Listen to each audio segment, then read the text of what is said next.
Pandora's box is about to open wide. Heaven will help the free man. Ooh. Welcome to the pod, ladies and gentlemen. Me and Drew have just been chatting about all sorts of things. We've been talking about how it's quite odd nowadays that, you know, on like nice performance cars, they'll have like a synthetic sound of like a Revy engine coming through the speakers. Yeah, isn't that like a weird thing? So it like is strange. Because exhaust don't sound so good nowadays, you'll put your foot down and then out the speakers of like modern cars, you'll get like an acceleration noise. And isn't that a bit of a strange thing? There's a part of me that almost thinks that's a bit weird and a bit naff. Yeah, it will never beat the real actual sound. No. Yeah. But then there's part of me that also thinks it's quite like, it makes it feel like you're playing a computer game even though you're actually driving a car. And it's funny, the first time Josh ever got in the car with me, oh no, I thought he said a computer game, but he didn't say a computer game. We went for a bit of a hoon in Coops, and he was like, it's like being on one of the fair rides at the fair. Like when you go around all the corners and the way it feels with the sound and everything as well. But like, I thought he said a computer game, but he didn't. Yeah, he said a fair ride. So kind of a moot point, but because you've got like quite like a newish like Cupra, haven't you? And you got it tuned as well, even though it was ridiculously. So what's it like, 370 brake horsepower or something? Like 350. That's still insane, though, man. Yeah, in just like a little freaking front wheel drive hatchback. So you can't even really put your foot down properly in first or second gear. You've got to like almost taper on the acceleration, because if you just put your foot straight down, it'll just wheel spin. I can imagine. It's like, which is really annoying actually. Like 4-wheel drive cars, with like the similar engine and stuff, will just be able to like hold it to like the Golf R is like. I think it's a very similar engine, but like 4-wheel drive, and it doesn't really do any of the skipping. But mine will like the front wheels will be like. Also, that's quite a good thing about a lot of Audis, haven't they? They've got that Quattro technology. So I know that, for example, there's obviously every different type of car. When I say different type, I mean, you know, like there'll be like variations of the same like model, you know. So you'll be able to get, say, for example, like an Audi A5, which is more like their sort of coupe. You know, you'll be able to get like let's say like a 1.8 litre like petrol, all the way up to like a 3 litre petrol that will be like well over like, you know, like 350 plus maybe brake horsepower, and then you'll be able to get one that's a bit more like, you know, like 180 brake horsepower. Yeah. But I know that their variant, which I think is like the TFSI petrol 2 litre Audi A5, they basically just have the Golf GTI engine, which to me I think that's a nice balance, because it's got a GTI engine, but it's got the Quattro technology, so it's 4-wheel drive. Yeah. And as a result, they're a nice mixture between like affordability, but still at high performance. You know, it's got a GTI engine, which is like, GTI is obviously like a legendary brand. Like, it's a cult classic, isn't it? Everybody loves GTIs. Well, not everybody, but you know what I'm saying? Like, it's like in car circles. But then you've got 4-wheel drive technology, and then basically a fancier cabin. So I think, like, that's what I wish mine if you're going to get a GTI, 4-wheel drive, maybe consider getting an Audi A5 with Quattro instead. And is it a bit longer? An A5 is like more saloony. It's basically, you remember my old BMW 3 Series Coupe? Yeah. It's like basically the same. Same proportions, same length, more or less, like give or take a millimetre, like same width, you know, quite low to the ground, you know, but at the same time not... but at the same time still has an okay boot, and technically does have back seats, you know, better for smaller people. You wouldn't be able to fit like probably like 6-foot pluses in the back, especially if they're like chonky 6-foot pluses. But, you know, I mean, I used to have people in the backseat of my BMW like quite often, and I can't remember anyone ever really complaining. Yeah. You know? Yeah. Like, so yeah, I just think, you know, pretty cool. We were also talking about like musicians, like, because you were saying about Tommy Emmanuel, who's, for people that don't know, Tommy Emmanuel's like considered probably like one of the best guitarists in the world of his type, isn't he? He's an Australian guy, plays with a Maton, which is why you really wanted a Maton. Ended up getting a Maton when you were younger. 2007. That's how when I got that guitar. I looked inside it. That's a long time, isn't it? It's a very long time. Well, I think I've had my nice Les Paul now sit for probably tail end of... It was around Christmas time 2005, wasn't it? Yeah. So I've had that for 20 years. That's crazy, innit? And I wish my Gibson Explorer that I sold and like I'd like modded out and stuff, that was about a 2006, 7. Yeah, and it's like, I wish I didn't sell it now, like, you know, that kind of thing. You've done some work on it as well, didn't you? Yeah, I scalloped the fretboard on it and took all the finish of it back to the mahogany like wood underneath, and it was more of like an oiled finish and stuff. So you basically turned it into a custom, like an Explorer custom. Yeah. And it had a Steps bar as well, so it was basically almost like a whammy bar, wasn't it? You basically put a whammy bar I remember I took when I sold the guitar, I took the Steps bar off and sold that separately and put the original like... Why was that? Just so you'd get more money that way? Yeah, and it's a bit of a specialist thing. Like, to be honest, I didn't really dig the Steps bar that much. Right. Like, where I was like used to having a Floyd Rose and like it being really like kind of like crazy extremes. whammy. Eddie Van Halen. Yeah, like the Steps bar was just like a very modest. Yeah, modest wham. vibrato, and also it changed the way the guitar was set up, so it set the action a lot higher because it was like higher saddles. Not as nice to play. Yeah, so I had to do like some modding to get it playing nice again, and it just felt different to what it was like when you had like the Tune-o-matic bridge on there. Especially if you are more of a lead guitarist, you don't want to be going like high up the fret on like a really high action guitar. No, exactly, man. Yeah, you want it to be nice and smooth. Doesn't feel nice on those fingers. Yeah, that's You're it. Freaking bleeding from the fingers all the time. Yeah, but it is crazy, like how the difference in set. Like some people like a really flat neck and really low action, and then there's this other guitarist who's an amazing like shredder and stuff, and he likes a bow in the neck and like really high action, or like Stevie Ray Vaughan, like that on the Strat, like that blues player that was like really renowned in like the late 70s, 80s, I think, or maybe 80s, 90s, I don't know, but like insane guitarist. But he played with 13 strings, like size 13, which is like that's heavy, like a medium gauge for an acoustic.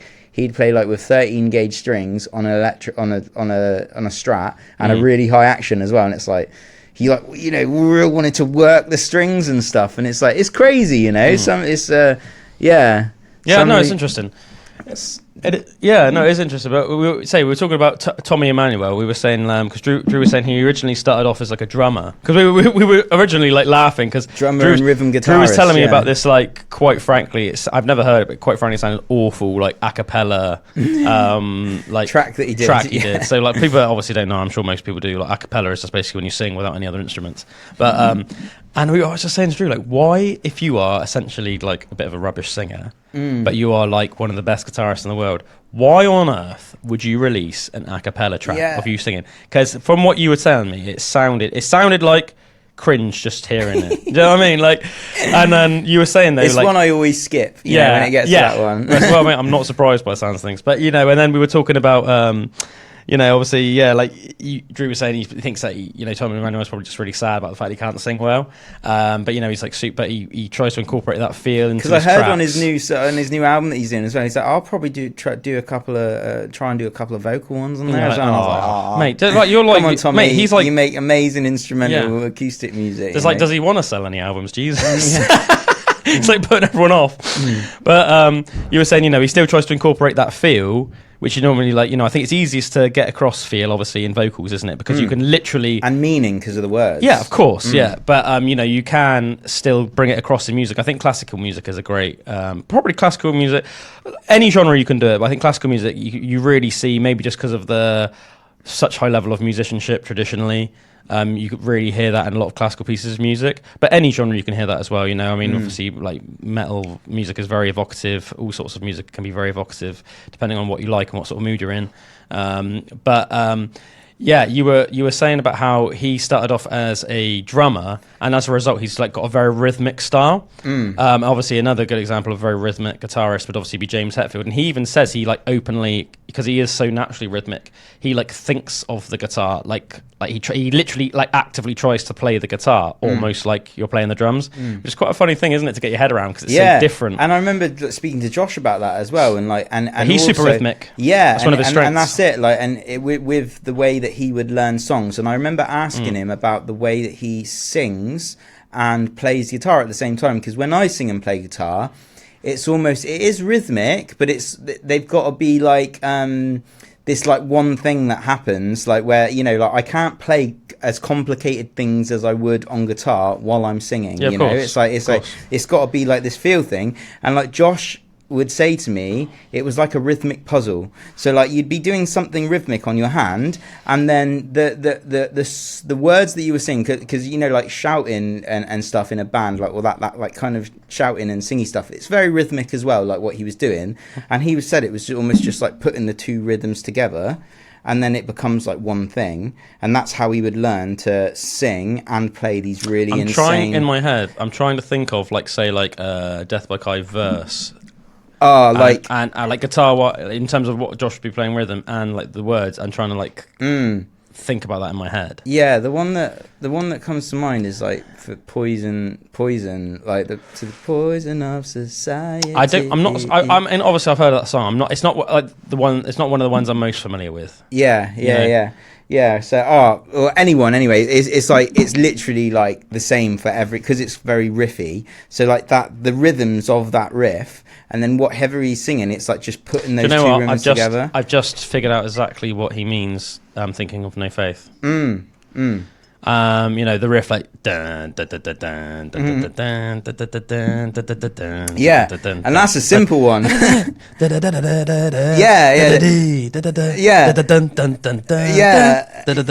I can completely, like, thinking of that track.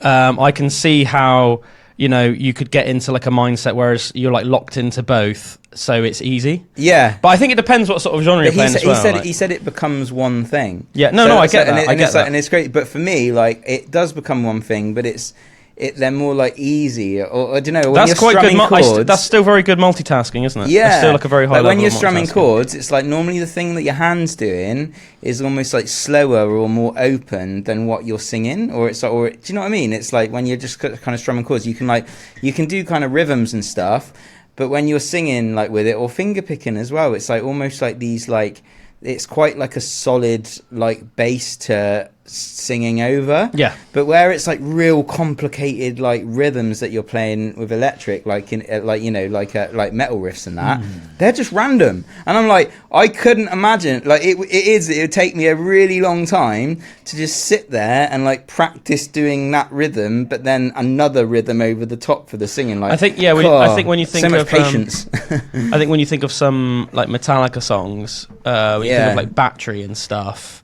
lots of like the Injustice for All tracks, a lot of the Master of Puppets tracks, like James Hetfield's doing some really high level stuff there. You know, when you think of like riffs like and then like just suddenly going into like the verse from that, you know, that's obviously Creeping Death, isn't it? That track, which is on Ride the Lightning. But sorry, Dear, I didn't mean to do footsie with you then. Footsie. I was accidental footsie. Man, I hate it when that happens. Have you done accidental footsie with people in the past? I've done it a couple of times in my life, and it's cringe as hell. Yeah. Because I genuinely don't realise you're doing it. Yeah, man, yeah. What were you going to say? Go on, you got to say now. This is going to be like the... If you don't want to say it, that's the best content. No, but it's about you. Oh, no. Oh, come on. I remember you told me something, man, and it tickles me to this day. Go on, do it. Say it. About the handsy. Oh, when I was groping your leg? Not my leg. Who was I groping? Emily's sister's leg. Oh, yeah, no. No, I can't. Or was that footsie? I think that was footsie. Ah, footsie. That was footsie. But I remember that was the funniest story I'd heard about. Oh yeah, no, I don't mind you saying that. And like, it's not like I meant to do it. No, but it was hilarious. And that, you know, it was something you told me in private. I don't know if you'd like want me to say it on the pod. I don't care about that. Yeah, but something happened the other day. It's like similar, like someone like touched my leg or something. My bam. It was, and it reminded me of that, man. And I was just what like in a similar context. Similar thing happened. What happened? But just like it was just at a table, and like it was just a, like, you know, somebody was groping up your leg under the table. No, it was like I accidentally touched someone's foot or something, but like it was at a restaurant table, and then I remember like it was like that situation. So it didn't get a hand. Nah. But then it just reminded me of that. Yeah. So what Drew's saying about the story I told him. So in 2019, I think, went on holiday with my now wife and her family. And I can't remember how people were sat. I think Emily was sat opposite me, and I think her sister was sat on her right, so just to the left of me if I'm looking. And not like in like a weird sexual way, but you know, obviously just with your partner and that, like under the table, you're just almost like rubbing your foot up on down their leg, like, you know, like between like their ankle and their knee. You know, so it's not like I was like trying to be, I was not like I was being dirty or being inappropriate. Yeah, just a nice thing that you do with your partner sometimes. But I've been doing it sort of casually on and off for about 5 minutes the whole time, thinking it was my now wife. And then all of a sudden her youngest sister Sophie, who's like 10 years younger than us as well, just suddenly went, who's doing that? And I was like, you know, not like who's doing that? Like, who's doing that? And I was just like, oh, and she was like, Calum, are you like freaking like feeling like do a foot? And I was like, I was like, why did I was like, oh, so I thought it was Emily. Like the way that like her leg must have been under the table, it seems like it was Emily's leg. You know what I mean? Yeah. So I just been basically doing footsie on like how old was Sophie? She would have been like 19, 18. She was like 18 at the time, I think. She was like 18, and I was like 29, and she was 18. And I remember you told me, and like this was a split-second thing that happened to me, Yeah. and I was like thinking, oh, that was like real embarrassing, and then I remembered that was like 5 minutes. Yeah. Oh mate, I don't know why she didn't say anything before. Yeah, it is, and I can imagine people just don't, do they? Like, The thing that almost like concerns me is like, was the reason why she didn't say anything for so long was because she was thinking that I knew it was her and I was doing it deliberately. Yeah. Like I was almost like giving her the come on. Yeah. Mate, that's so awkward and cringe to think of. Yeah. Do you know what I mean? But then it's within the first couple of seconds. You think that she's what's going on? Exactly. Like, why did she wait for that long? Like, just frickin' tell me and then I'll stop. You know, like, you know. But yeah, I remember accidentally once. I think I was groping your leg once, and it turned out it was somebody else's as well. That was like when we were like teenagers, though. Oh yeah, I can't remember that one. I vaguely remember that, but not enough to like. I think it was like after a gig, and we were like, for some reason, I struggle to remember the different names of like, like every town has its like they're like parks, but they're not actually like kids parks. They're just cool parks. So like there's like Vicky Park. Vicky Park, yeah, and then there's like Cranley Gardens. Like for some reason, I find it hard to remember which one each one is, which is just strange because I'm very good at remembering like road names. Yeah. So I don't know why all of a sudden with that niche thing, I'm like really bad at remembering it. But we were in one of them anyway, and like my girlfriend at the time had like a very big either dress or skirt on, and it was quite cold, so we were like sat sort of huddled together. And her like skirt was like draped over like both of our legs. Oh, yeah. And I thought I was like rubbing her leg, but then I was like rubbing your leg. But yeah, again, I think you just didn't say anything. I think I was on MDMA at the time. I kind of liked it. Oh man, that's hilarious. Oh whoa, it was like, not in a gay way, just like Well, I hope not. I love that. Just like you're like free massage, free massage, free MDMA massage. It was just like you're kind of just loving everything. Like, just say, we do not condone the use of drugs, especially not anymore. No. We don't that was probably about 15 years ago. Obviously, Drew's just being honest. He was being honest, and I hope everyone out there can appreciate that for the funny tale it is. Without being offended. At the end of the day, this is a post-Watershed show. Yeah. Goes out late at night on the radio and on the internet. There's no rules. Yeah. So it's all good. But I just remember that seemed like it was like went on for quite a while as well. What is it with people when I'm accidentally groping you? Can you just tell me straight away, please? So everyone out there, if I ever accidentally grope you, let me know. Right? Just please let me know straight away, rather than wait. Don't wait 5 minutes. Okay? Tell me.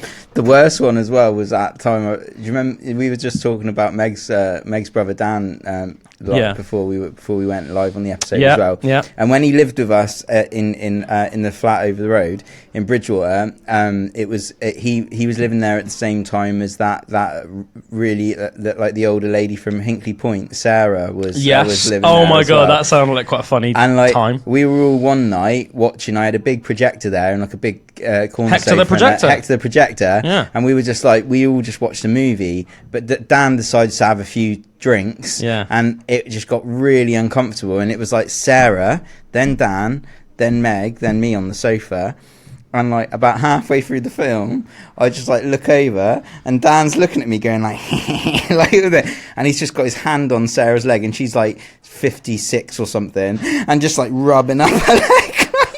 Like fully, like, and the moment we was looking at you, just, like almost like looking at me like, oh, this is like laughing, hilarious. Like I'm making a joke, but my heart just started going.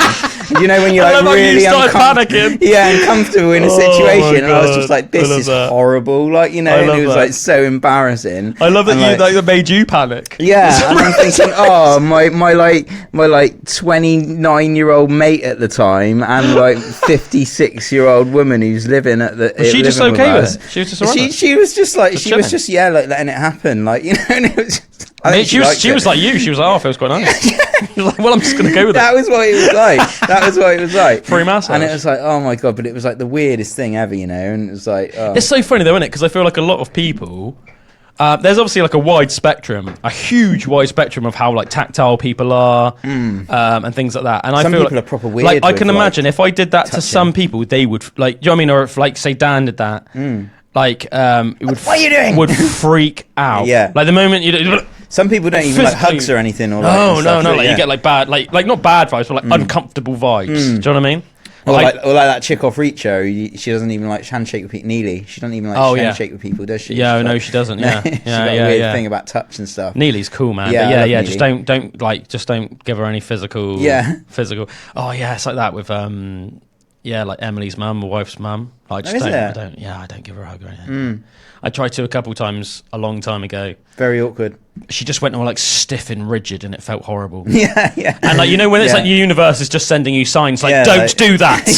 So I was like, all right, I'm not going to do Not that. again. I've heard the sign. I've heard the signs. Yeah. I'm not going to do it. I'm not God, going why to do can't it. you get some of those signs when you're like touching someone's leg up and they're just letting you do it for? Maybe it's ages? because in their head they secretly are liking it. Yeah, a bit like you. yeah, So it's yeah, like carry on. That's the universal signs. Carry on. As you were. Yeah, I don't know. It's funny, isn't it? I remember. Yeah, it's man. It's so funny though. When you saying about that, like like Dan, and you're like a 56-year-old lady that was like renting a room off you, and he's She just might feeling have her been up. older. It's crazy, man. Nah, I don't think she was older. But Yeah. yeah. Yeah, it's quite funny, isn't it? Because weren't you not like concerned, but didn't you like think that maybe they were like going to get with each other or something? Then I was. That was Yeah, about the height yeah, of it. yeah. But we had a sit down with Dan after and said like, Don't grope- not appropriate don't grope the behaviour. tenant. Yeah, don't grope the tenant. Right, Dan, we have some rules. No groping the No, tenants. it got real weird with them though because like Dan was like going through like a stage. He's like trying to sort his life out and stuff, and like get like a better job and all that kind of thing. And then like Sarah was like missing her kids. She had like mid-20s like kids and stuff that like didn't live with her, and they lived in London. They were like quite like high up doing whatever they were doing, Fair like play. very like Fair play. accomplished in university and all that kind of stuff. And so she didn't see him very much, and you could tell that Sarah took a mothering hand to like Dan, like, do you know what I mean? Like she was like cooking him things and stuff and took on that like motherly, like, it is weird when you get in a situation where you're living with people and it's like that social hierarchy of like what people naturally want to be like. And when we had the old lady and then like and she just naturally wanted to mother Dan a bit, like, do you know what I mean? But then like Dan would like get a bit annoyed sometimes, like she'd always be like wanting to like talk to him and stuff and like and thing, and it's like, Dan, you can't like let her make your lunches for you like every day and stuff, and like have all the good things, but And then grope like, her. and then just not want to talk to her in the evening, and stuff Until like you've had that. a couple of, until Hector's the projector's on, and you want to give her a little bit of feel up. Yeah, you gotta like of course she's gonna want to talk to you. Do you know what I mean? It got weird vibes. To be honest, man. that's just a normal human interaction. Isn't it? I love how that, like, for some reason, seemed really like annoying to him, like really alien to him. Like, that's hilarious. Oh, but it is. It's funny. It's like that. Those natural like things that kind of happen in a situation where you got people all together like living in that. Like, it's so weird. But Human chemistry in general, I think, is like fascinating as well. Yeah. Like, isn't it really interesting how you could like meet a stranger and feel completely comfortable in their presence and talk to them about anything, and then some people you've known for years, and there's still that thing where it's like a bit awkward with them. You know? Oh, or another thing as well. Like I went to the guitar. I went to a guitar show in Oxford a few days ago. Amazing, because like you go into a shop and that, like, I've only ever really been into guitar shops. So you've got like the Gibsons, you've got real nice high end guitars in there and that. Hopefully, yeah, you can. hopefully.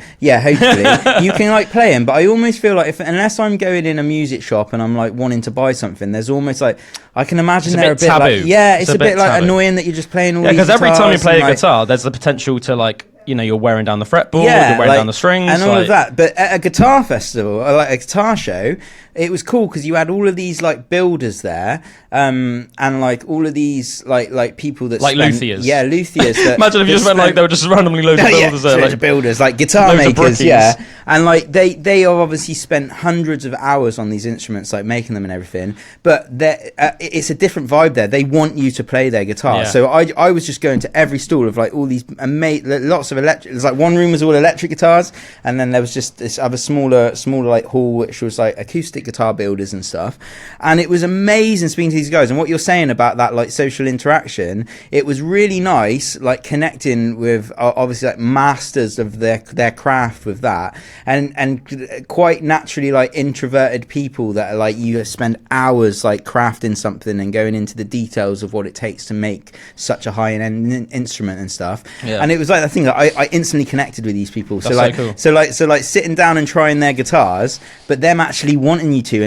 And this one guy, he sat down next to me, and I started playing, and I almost got lost in just what I was playing and stuff, and just really listening to the tones and it's the first time I've ever really played a high-end guitar that's like handmade like that, you know. Wow, yeah. And it is next level. Like I know they cost like thousands, like, you know, $4,000 or something above that, but like, you can tell why when you sit down with it and hear it. It's like I'm hearing things that I've never heard before in a guitar, and just like the way it responds and things like that. And I looked up, and the guy was like sitting next to me, and I thought, oh, it's quite a strange situation actually. And he just had his eyes closed, and he was just like really listening, because he's obviously made and put so much effort into it. I've put a lot of effort into practicing and playing, and it was almost like those things merged, and he had this chance to like hear this thing being played through his guitar that he's created, like hearing it in another light of him playing it, like, you know.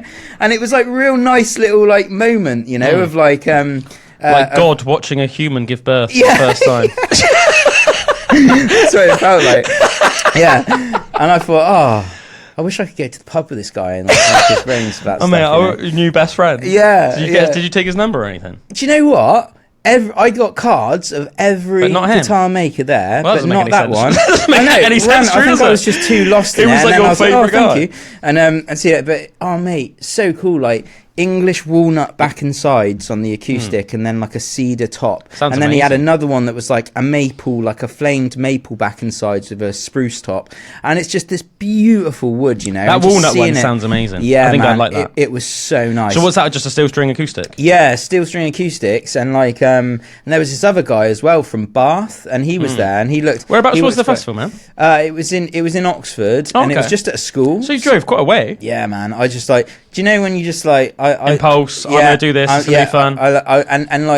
There's this one of the most famous, because I really want to get into building guitars like in my spare time. Was that like a 3-hour drive for you? Yeah, it was like about 2.5 hours. Okay. Yeah, and and there's this guitar school called Crimson Guitars, and it's one of the most famous ones in the UK. And they do like week-long courses, month-long courses. Did you just go to that on your own? Sorry, by the way. Yeah. I asked Meg if she wanted to go to Oxford for the day. Yeah, and she was like, "Nah, just go for it." Like, you know, she knew that you would have been spending all your time looking at guitars. We weren't going to be together. She'd just be on her own in Oxford with a baby, and then Oxford is a lovely place. Yeah, and this was on the outskirts of Oxford. But mate, to be honest, I was only there for a few hours. By the time I got there, it was midday. Yeah, and then the guitar festival. Spent like 4 or 5 hours there. Yeah, the show was only on till 3, so I was only there for like 3 hours. But like, and the live drive back flew like that, you know. But it was still amazing to do, and just to have the chance to play like luthier's guitars. Like, I'd never done that before, because I suppose the only way you do it normally is if you go and visit the luthier's workshop or something, or if they've got them in certain shops. But I've not really seen. So you have no idea where this guy that built the walnut? Yeah, I found him. He was from. I remember he was saying he said he was from Sussex. So I just very interesting way to say Sussex. Yeah. Sussex, because it was like so sexy. Sexual playing his guitar. So so that's how I remembered it, I just put Luthier Sussex until I found him, so I found the guy. You're sticking with Sussex, and the other thing that I thought was cool and quite what's the word, synchronistic, is where is I've been looking at like guitar, you know, there's like Crimson Guitar School. There's a few other places in the UK that offer like courses but like for either a week or for a month or something. So there's one I saw in Wales, which looked amazing, and it's a month intensive course, and I thought that would be cool to do one day. And this guy from Sussex had done the luthier, because I asked him how he got into making and stuff, and was like picking his brains about that kind of thing. Yeah. And he'd gone to a luthier like a workshop or like a course with the one that I was thinking of. So I asked him how it was and that, and it was like a cool little connection like that as well. So I remember he said that. So I was able to find him. But yeah, man, the level of like workmanship and that in the guitars and how they do it. And an acoustic is just a lot more complicated to build than an electric, you know, like and everything, and like the grains in the wood, and he did this like side bevel on you know, like on the body of the acoustic, like the almost where you'll rest your arm, like it curved in there a bit, like, so it's a bit of a weird shape. Yeah, like so like as it's going around this way, on that corner where it like hurts your arm a bit. They've got that on like the back of a Strat, haven't they? Yeah, like a bevel, like so you got a small like bevel on just like the corner of the guitar, and it just made it so much more comfortable when you're on. But like to do that, I'm like looking at it thinking, how the hell's he even done this? Especially you know? like on like things like a juggernaut, which is essentially just in layman's terms for people that don't know, a dreadnought. Sorry, it's not a juggernaut. But that's a character from Marvel. But yeah, like a dreadnought is essentially like a massive body acoustic, isn't it? Yeah, not very curvy. It's just like a bit of too much of a unit, and and I feel like that even as like a big guy. So God knows if you were like some really good little person, like little lass or some little fella like playing it, I bet it'd be like, you know what I mean? It's not the nicest thing to play in terms of comfort, you know, is it? Yeah, and then you've got the more like OM shapes, which is like more like my Maton and stuff, where it's a bit smaller and a bit more like curvy. And his guitars were like that. So the two I played, the walnut one and the walnut and cedar, and then the maple and sick spruce, like they were both that OM shape. So I was kind of familiar with it. I like the triple O. Yeah, similar. It might have been triple O actually. It's like they're quite similar, aren't they? Like I feel like that's a happy medium. It's almost like right in the middle. What yours is? Is that a triple O? Yes. Yeah. My Ibanez one. That's a triple O. Yeah. I think to me that's almost like a real nice mix. Yeah, because it feels a bit more comfortable. Grand Auditorium, do they call it? I think that's another name for it, isn't it? Yeah, that's Taylor's name for it. I think. Okay. Yeah. I know that. Yeah, I knew that. That's like. Yeah, I guess it's funny. Yeah. I know that's basically the same. And OM is like orchestra model. Model. Yeah. Right. I had it in my head that a Grand Auditorium was like was also like a triple O. I know that's what. I guess different makes Taylor have different. Theirs, slightly different names for it. Yeah, man, that's it. But such a cool thing, and even in the electric ones as well, a lot of different builders there. And there was this one guy, and I just loved it how they're all just like, oh yeah, just pick up whatever one up, and these are like thousands and thousands of pounds like worth of guitars, and they're just like letting you, and they've got their little amps set up and that. So I was having a field day of it, man. I tried every one. That's cool. And there was this, and they looked like quite retro guitars, almost like 60s looking, like, you know, like an old 60s American car, like quite like bold colours. And I can think exactly what you mean. So like and electric guitars like that, and I sat down, I started playing it, and he had little headphones on and that, and he was like, pull the tone knob, and I pulled it, and he just had like a fuzz. He had like a fuzz pedal built into the electrics of the guitar, and it was like a rat fuzz like sound. And I was like, that's just cool as well, just having that built into the play circuitry. Some doom metal. Yeah, just like came in. So that was like real cool. And then there was another one like next to him, and it was I'm like living in Shropshire now, and I thought, there's not really many like, I looked at luthiers around that way and stuff, and there didn't really seem to be much going on like with that. This guy's from Shrewsbury, so just down the road from me. So I got chatting to him. It's a really nice place, Shrewsbury. Yeah, and he's making these insane basses and also electrics. And I played one of his electrics, and it was just like perfection, you know, like the way he built it and stuff. But it was all, you know, when they use like multiple woods on electric guitars and just kind of blend them all in and like carve them and stuff. And like the neck was like a 7-piece neck, 7-piece laminated neck. So you've got 7 pieces of wood all stuck together, like a bit like you get on Ibanez's sometimes. I remember my old Ibanez had that, like lots of streaks on the back of the neck.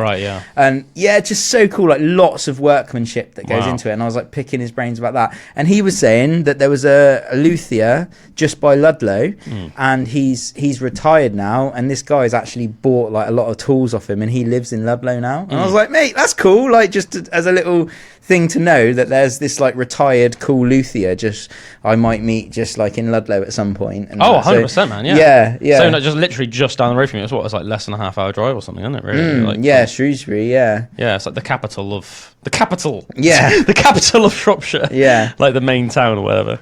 But it's really interesting, man. That sounds like you had a really cool day out there. I think you just got to follow your nose sometimes and stuff like that. If you're into something, and when you're passionate about it, just like go to these things. And what I like, thank God for podcasts for those long drives. Yeah, man. And like what I like as well about when you're interested in something and you meet someone else who's interested in that thing, like generally they're happy to share information, and they're because happy they're to, like, enthusiastic. yeah, You're enthusiastic. and it's like you try and talk to someone who's not into something like that, and it is like you're talking to a brick wall, like, you know. Yeah, hopefully too many people haven't switched off too much for the sheer guitar nerdery. Yeah, we're talking. yeah. I'm probably like, what is it? What? Yeah, sorry about that, guys, but freaking talking about triple O's and bloody fuzz pedals. And, yeah, man. You know, like walnut. What the hell is he on about? Walnut size or whatever.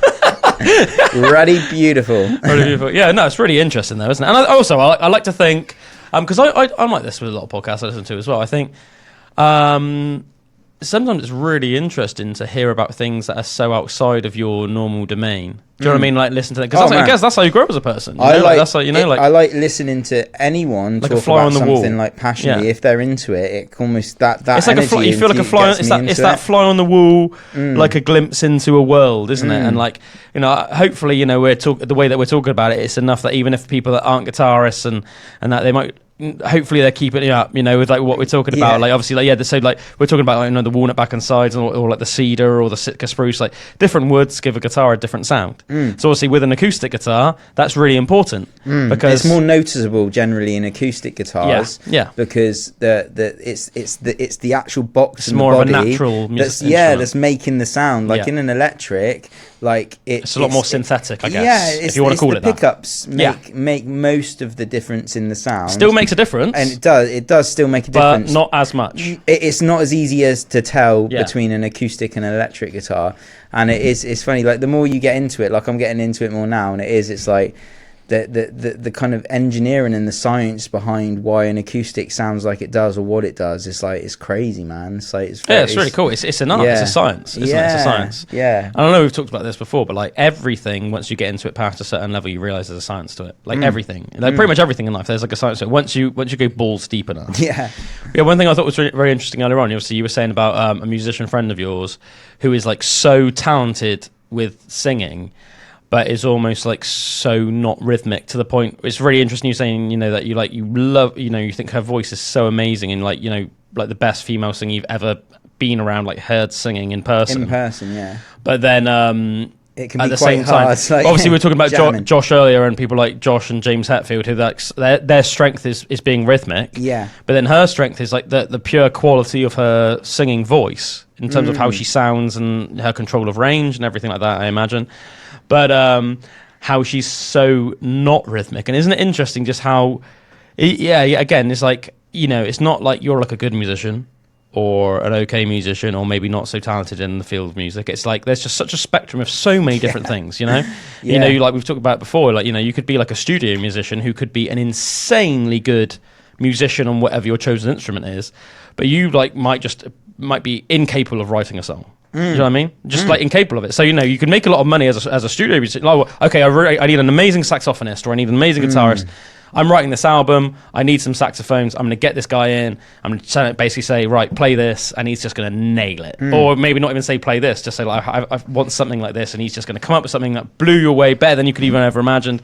But he wouldn't be able to actually write a good album himself. Or what you hear about sometimes, or I remember in college and that as well, is people that are like classically trained musicians and like a lot of pianists, like where you're just so used to reading sheet music, and that's the way that you play, and you can play insane things on the piano, but then as soon as you're in like a band situation more and you've got to jam something or make something up, like, you can't improvise. And it's like, and I think, how can you be so proficient and know all the chords and be so good at like playing something so complex, yet you can't turn that into like jamming or like improvise it into like music that you're hearing. Like, but it's like different parts of the brain or something, or different areas, like, you know. Yeah. It's interesting. I'm interested. When you play with me, do you feel like that a little bit like when you're with Deb Rose? Because as I said, like, I'm quite... because you're guitarist, and like where we like jam, like we get in sync with each other when we're playing. Do you know what I mean? Like, there's like, you know... Because I definitely don't feel like rhythm is my strength. Like, do you know what I mean? Like, what I feel like tends to happen if, say, you speed up or something, like when you start a song. Slowly and that's I'll natural, slowly speed up as the song goes on. But even sometimes, not even that, I will just sometimes do like tempo changes throughout and I think that's really cool, like, as a you know, that to do that, like, when it's serving the song and stuff like that, you know. Yeah, like it's funny, like with Deb, it's like that, but like next level, because like even like chord changes and that, like she'll change the way she does them sometimes, and just like go along with her voice. I see it as, so it's like you can think, I know what the chords are to that verse, but where she changes them is sometimes different, and just how she's feeling. So is she just a vocalist? No, she is a guitarist as well, but like guitar, like she's a vocalist. Like she struggles on the guitar. Like when she plays live, yeah, and she fingerpicks as well. She's got real long nails, and she like fingerpicks and stuff. But it's very soft and very just accompanying her voice. And when she plays like live in she plays on her own, like playing acoustic and like singing live, but any like kind of bigger gig, she wants to have a guitarist there as an accompaniment with her to almost take a bit of the stress off of I completely understand that. Yeah, and it's cool. Like, so she plays with this guy called Ben, who I've got to know over a few gigs where I've been to Deb's gigs and like helped her out a bit, just like doing guitar changes and making sure things are plugged in and that. Just being sound, basically. Yeah, and just like helping her out on the day. But Ben is really cool, and he's a professional musician, and like he goes on tour with this like electronic band, but he plays violin he's got all his guitar pedals, which are really cool, like delays and like cool reverbs and like retro pedals and that, but he just has his acoustic plugged through it, and he has his violin plugged through it as well. It's like really nice old like 1800s violin, and he just accompanies Deb on the violin sometimes, and then sometimes on the acoustic. Sounds and it's so cool, man. And I've got chatting to him quite a bit because it's just like interesting. And he accompanies her and kind of gives her a bit of backbone to some of the songs and stuff, and but yeah, it's really cool, man. I can't remember what the point was exactly with Ben, but yeah, he's a dude. I think it's just basically you were saying she can play guitar. That's what she struggles with more. Like, when she's doing like a bigger gig, it's nice for her to not have to worry about that. To have like a good, solid musician backing her up, so she can concentrate on the vocals. Yeah. So I think that's. I empathise with that. I definitely, because I think like for me, the thing I'm probably similar to the Debs in terms of like the thing I enjoy most is singing. For me, I do enjoy playing the guitar. Don't get me wrong, but like I enjoy singing. I don't find singing ever stressful.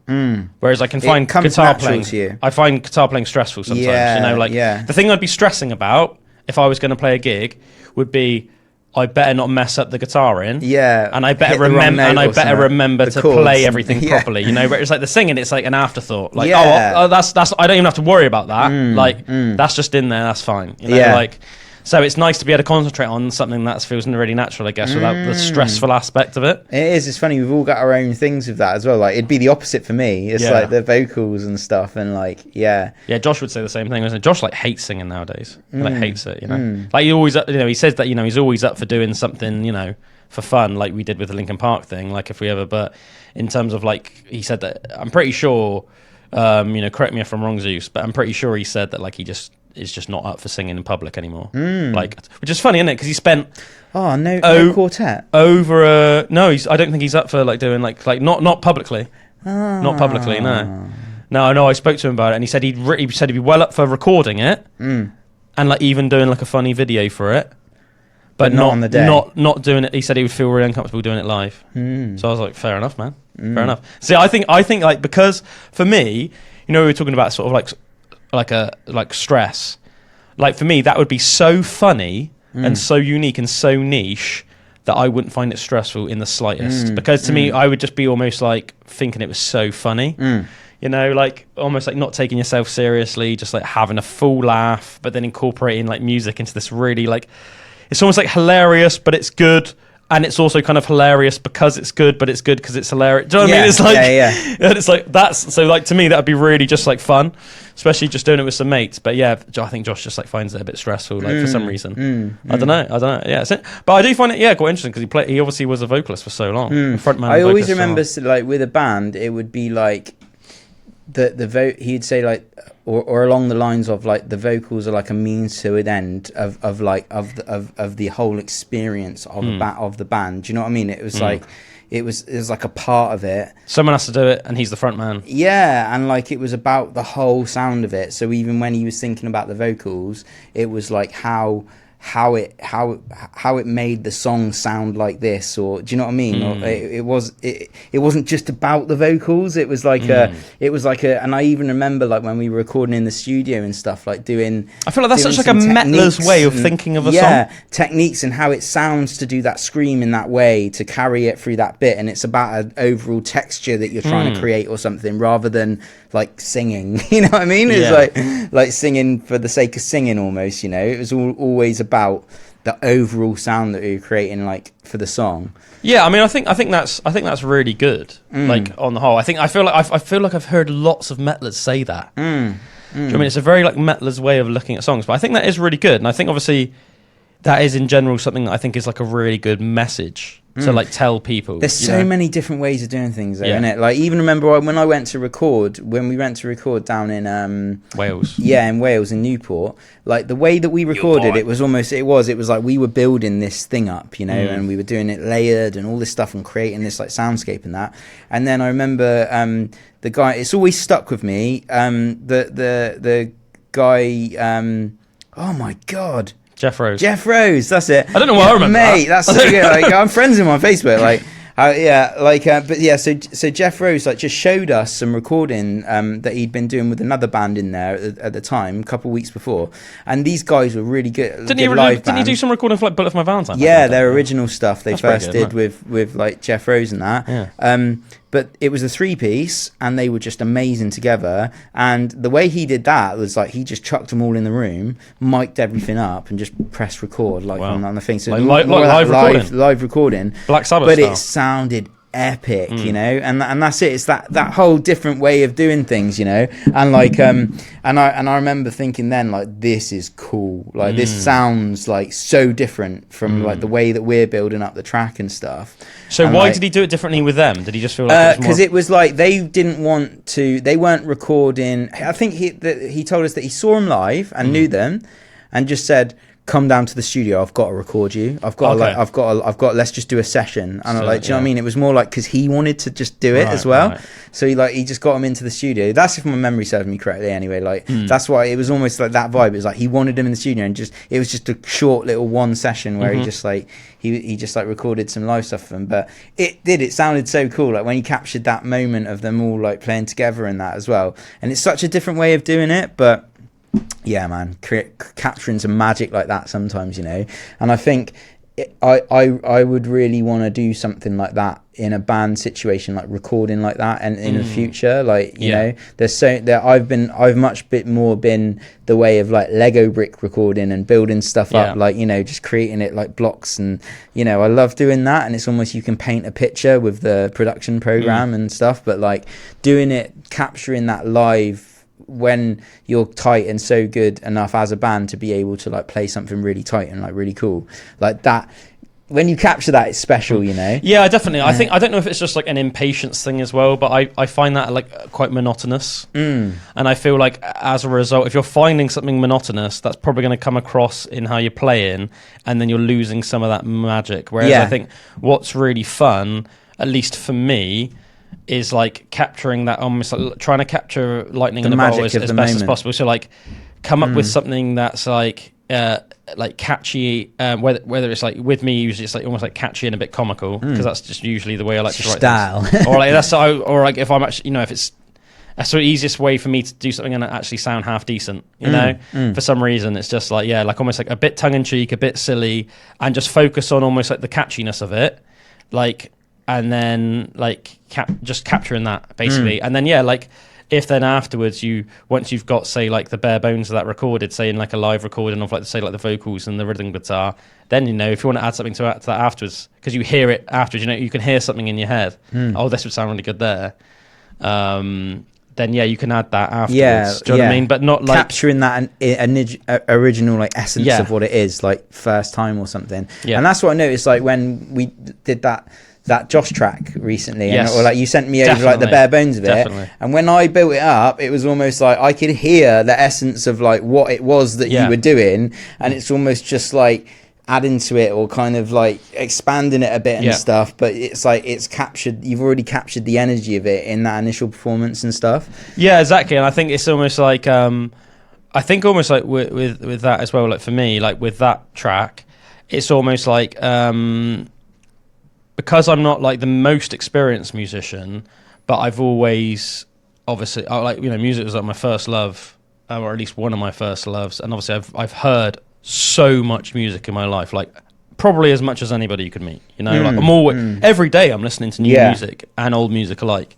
But I feel like at this stage, at least at this stage in my life, what I feel like I've like got, or what I've sort of like, what I've got out of what seems clear to me at the moment is like I feel like I've come up with a good formula now. Like I don't like even like 2 years ago I wouldn't have had a good formula. I feel like for me that good formula now is like in the past, maybe because I'm such a big fan of metal, and because I'm a very big fan of like folk music, and even like classical music,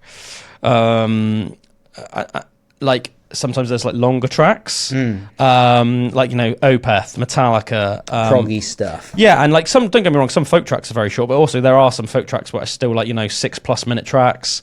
Obviously, some classical pieces of music go on for like well over 10 minutes, things like that. And sometimes I would almost like maybe feel like I had to try and take something that was almost like going off on this long story, but I feel like for me, almost like what I feel is like a good formula, at least for myself at this stage in my life, is like, no, don't do that, because that will lead to boredom. Like for people listening to it, and probably for myself as well. Like if that happens authentically, good, but don't ever try and do that, because if you try and do that, I feel like it's going to sound just like boring, right? So like say with that like Josh track, what I tried to do was like as much as possible in 3 minutes, and, so it's like really fresh. It's good to give yourself a bit of a limitation like that sometimes as well, to kind of like see what you can do, how you can make it interesting and stuff. Like I find, putting some walls on the outside of it to kind of like keep you focused or something. Definitely, and I think it's just like at the end of the day, I feel like what's a good, as I said, like just for me personally at this stage of my life, because in 5 years I might have a completely different view, or I might have changed. I don't know,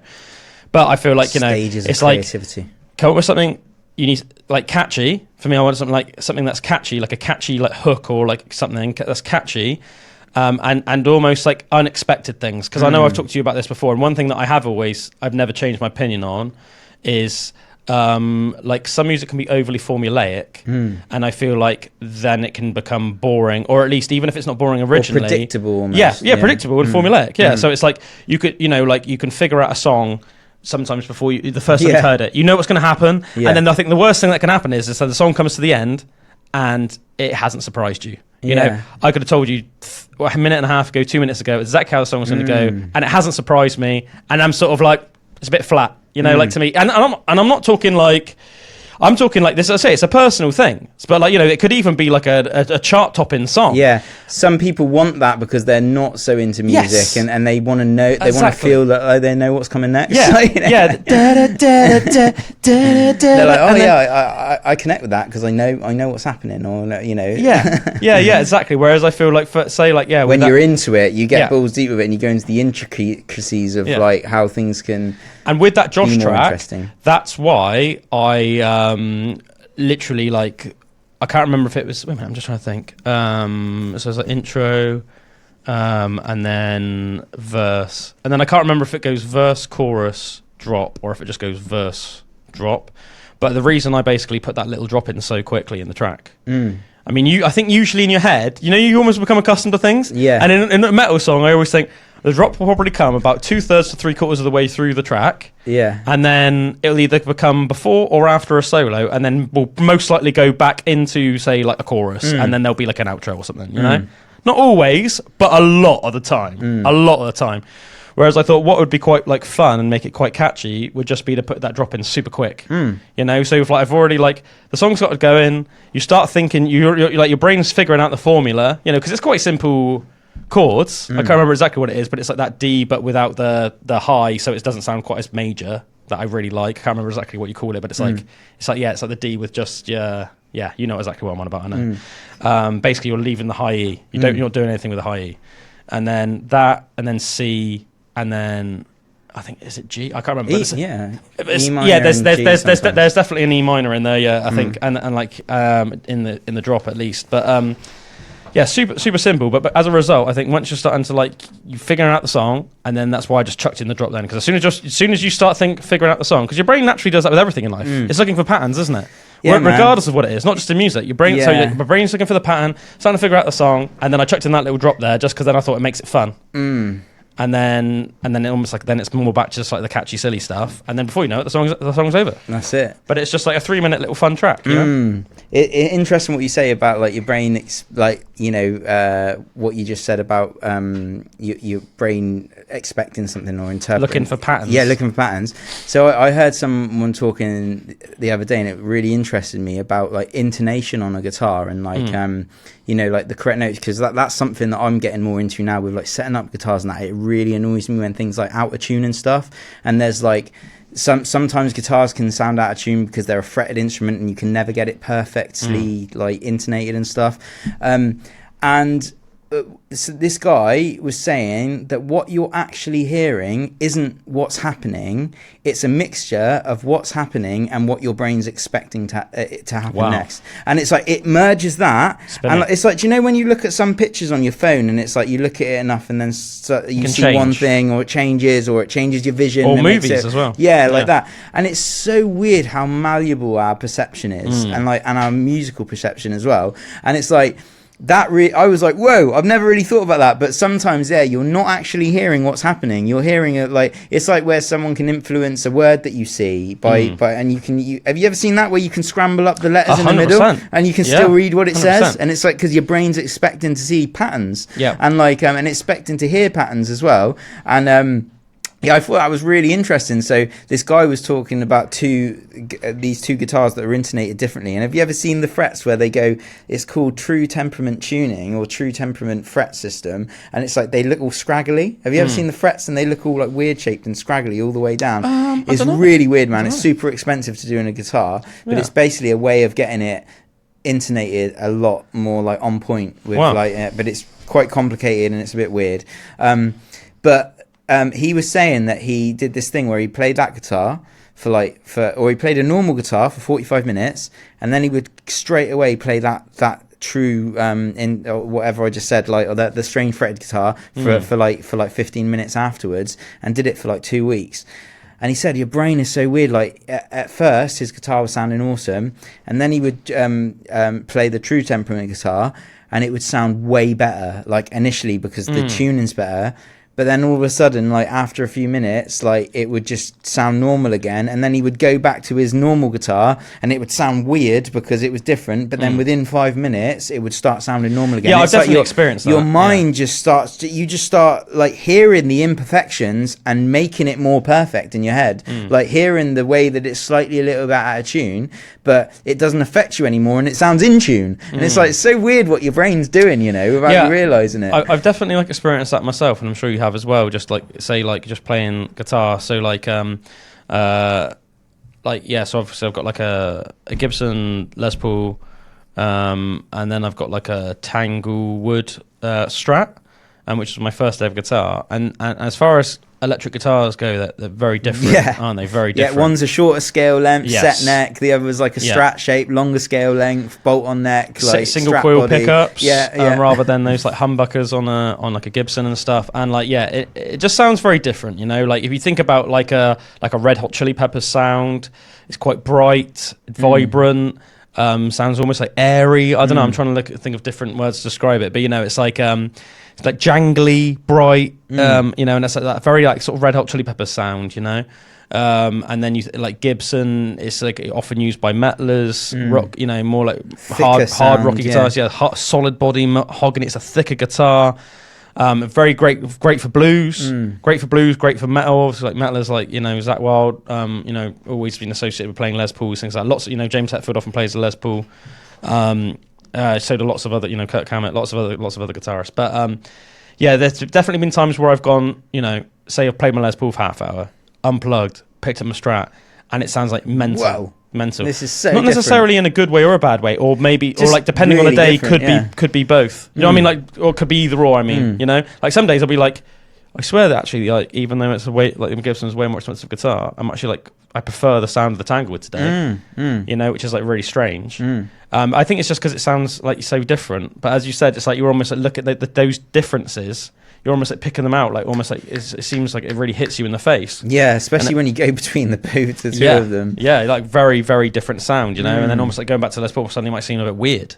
Might almost like feel weird, even the way it like sits in your lap and that. Yeah. One thing I will say that's really nice about Strats is they feel great to sit in your lap and play. Yeah, that curve not heavy, they've got in the back and stuff, and the shape of them, they sit. Yeah, and that Tanglewood as well. I always remember it's a very light guitar, very light. Even for a Strat. Yeah, I remember my my Squire Strat I had years ago as well. Like that was like heavier than the Tanglewood, you know. And oh stuff. yeah, very balanced as well. Obviously, because like a Les Paul is very bottom heavy. Yeah. Very bottom heavy. So like if you've been playing like a Strat for a while, especially like a really nice light one like that Tanglewood one, it's so even, it's so balanced. You know, it's like sits perfectly. Tanglewood have always made real nice guitars as well. I think so, yeah. For like, you know, like medium kind of on the spectrum of like where they would sit like cost wise and stuff. It's more like in the middle. Yeah. It's not like a real low end guitar. It's not like a super high end guitar.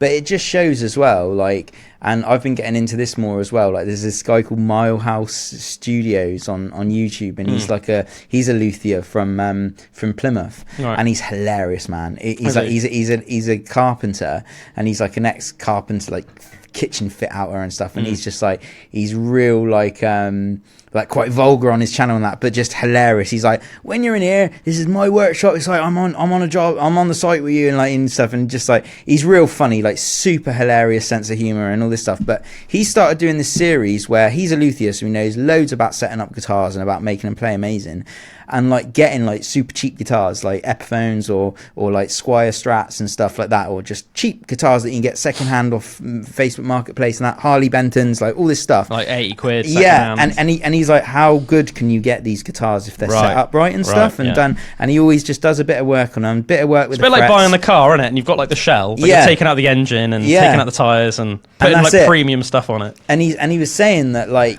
you know, you can get, when you know, do a little setup on these guitars, you can get them playing like amazing for the cost, the disparity in cost between that and like say like a $5,000 Les Paul or something is like is crazy. Like it's not that far apart. How much do you think it would cost though in terms of materials to make it sound as good as like a $4 or $5 guitar?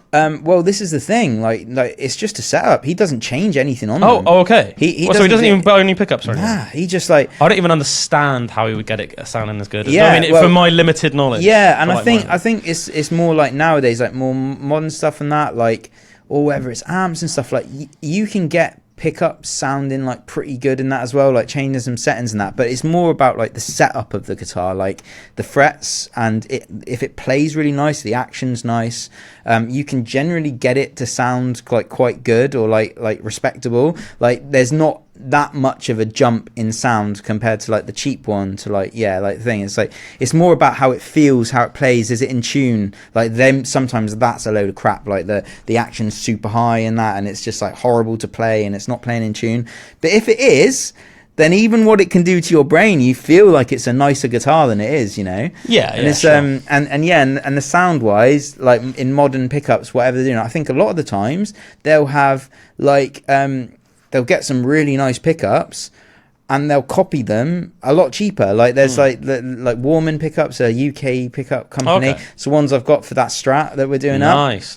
I've not tried them yet, but from looking at a lot of reviews and that, you know, you can pay like £300 for a set of pickups, but people are saying like get the Warmans because they're kind of modelled on these pickups, but they're done cheaper. Yeah, and it's still hand wired, and this guy's just making them, but he's just making them for how much it cost him to get the materials. Like that's his niche on the market, is that he can do them well enough as like, you know, like a normal coil without being and apparently a Strat, they sound amazing. It's like I think companies have like just started doing things a bit better in the way that like what's making them sound good, they've picked up on that and they're copying it, but just a cheaper way. I think you're seeing that quite a lot of that, like in life in general, aren't you? That like a lot of things are so expensive in general, and the prices have been creeping up over the decades, the years.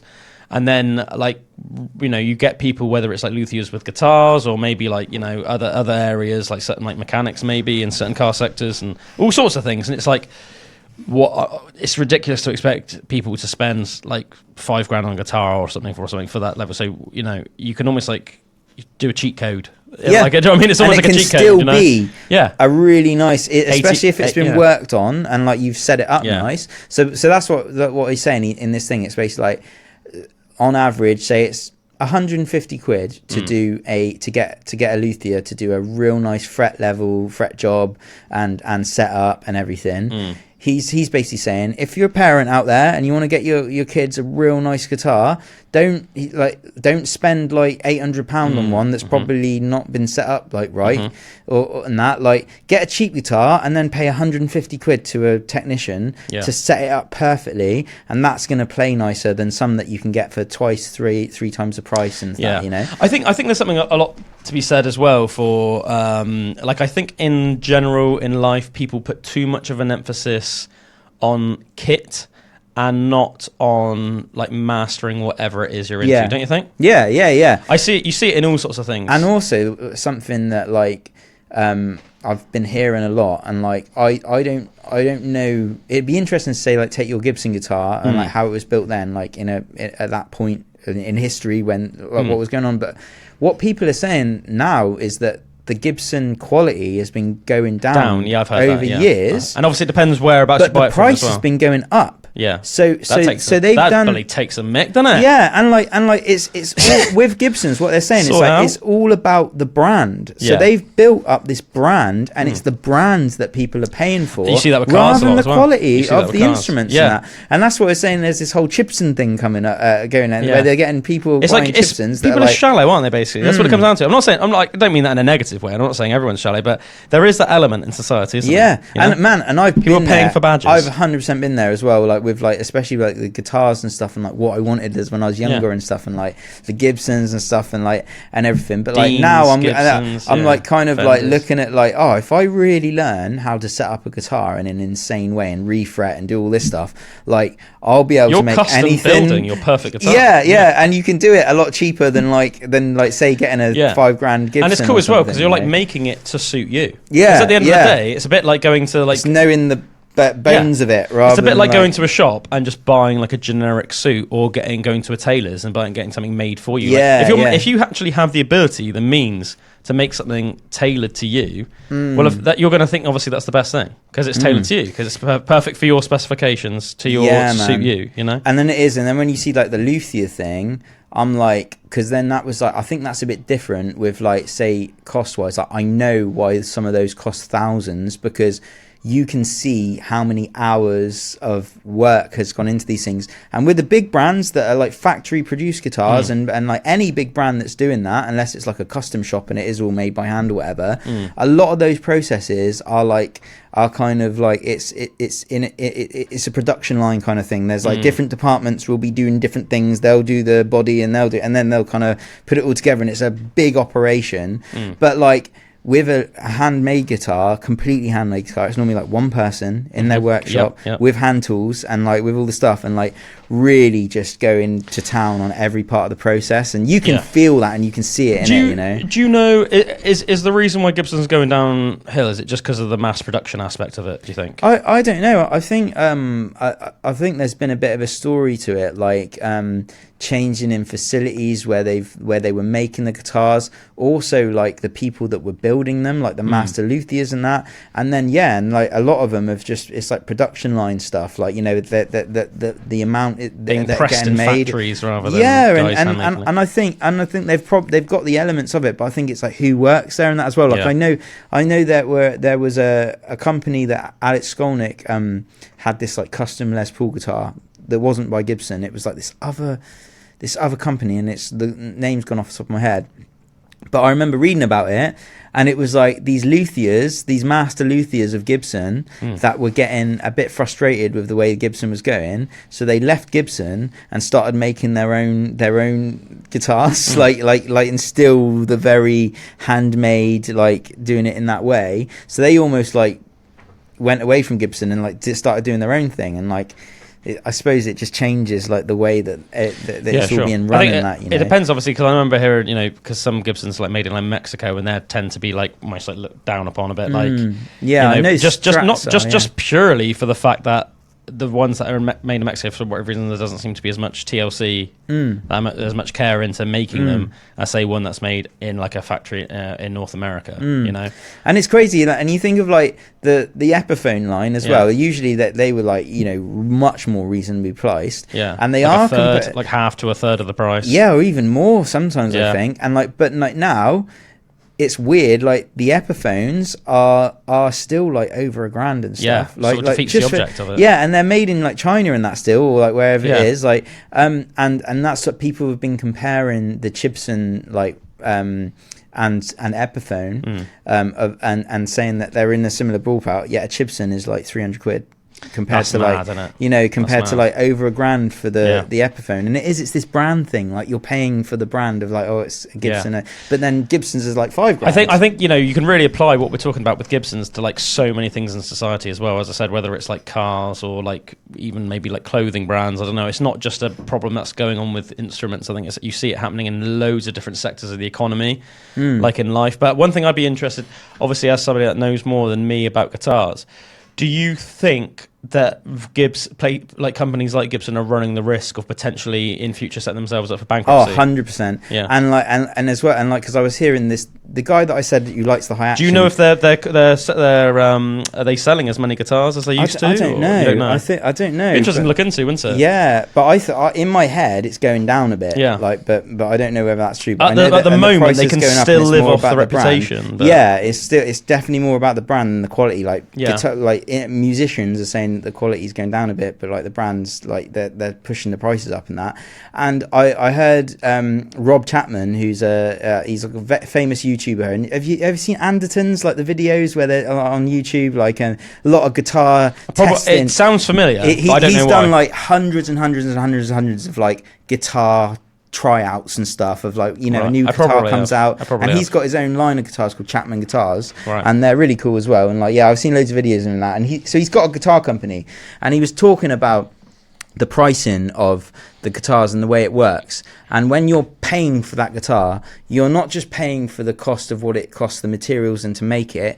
There's a whole series of costs in starting in the factory to then go into there, and there's a whole stream of things that happen before that guitar gets from the factory into your hands. There's about 6 phases, middlemen, and each of them take a cut of the cost. So when you're pricing how much to sell a guitar for, you have to factor all of that into account.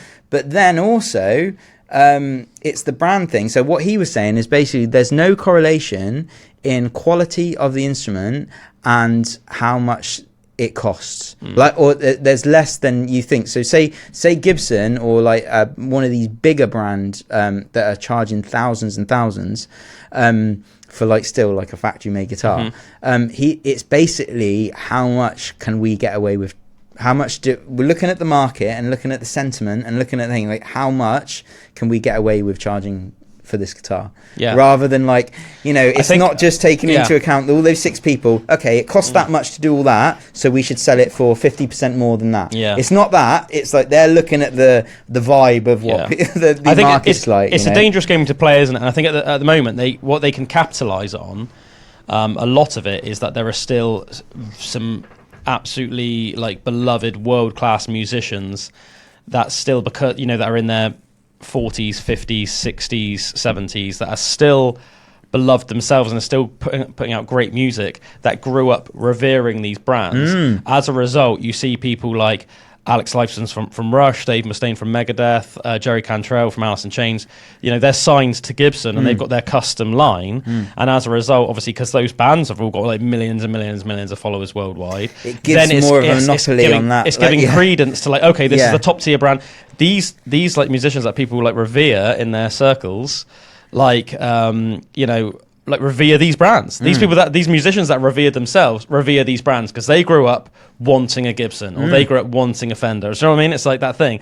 But how long is that going to go on for? Like, how long can you last on that? Because the new wave of musicians that are coming up, that are thinking a bit more like everything that you've just described, that maybe, you know, you're like some 18-year-old, 19-year-old musician, you haven't made it yet, you can't afford a $3,000 to $5,000 Gibson, but you want something that's equivalent quality, you're going to look into it and you're going to find out about Gibsons and things like that. So in the long run, it's a dangerous game to play, because are you setting yourself up for, I think the old ones 30 years time, you might be bankrupt. That's it, for like, especially like for the new stuff, like you're saying, like, it's kind of, they're still trying to like push up, but there's a lot more competition with quality in that.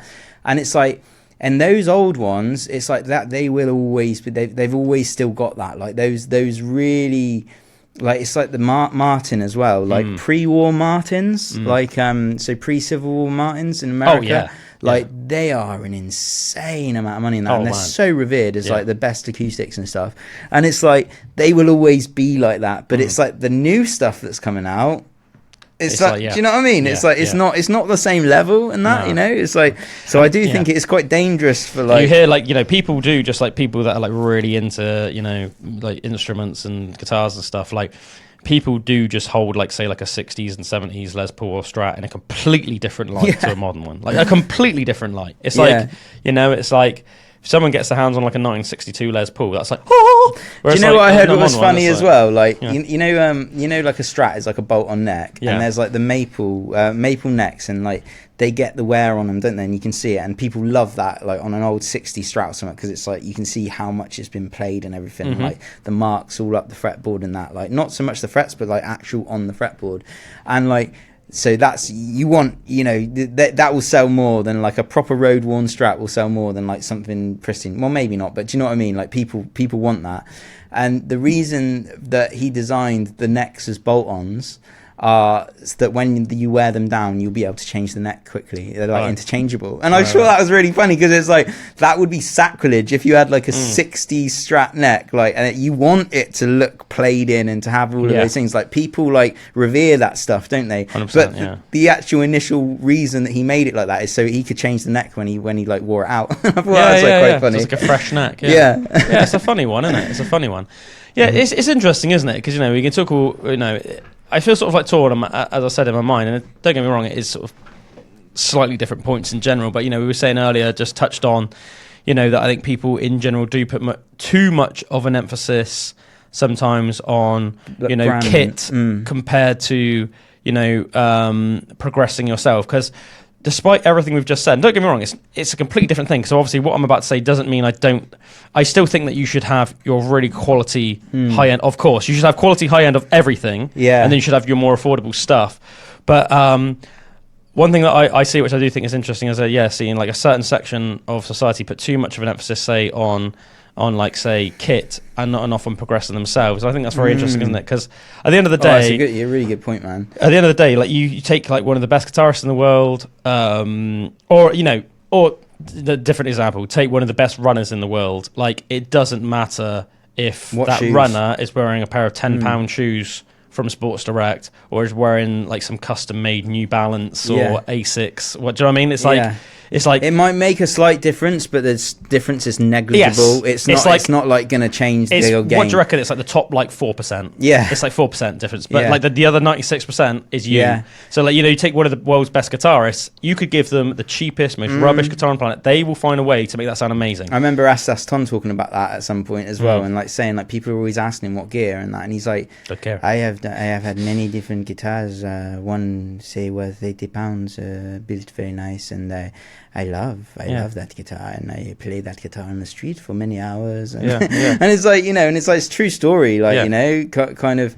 But I think, and the average person doesn't care. Yeah, and I think it's because I mean, the average person watching that person. Yeah, say you're watching Aston, you're not a musician.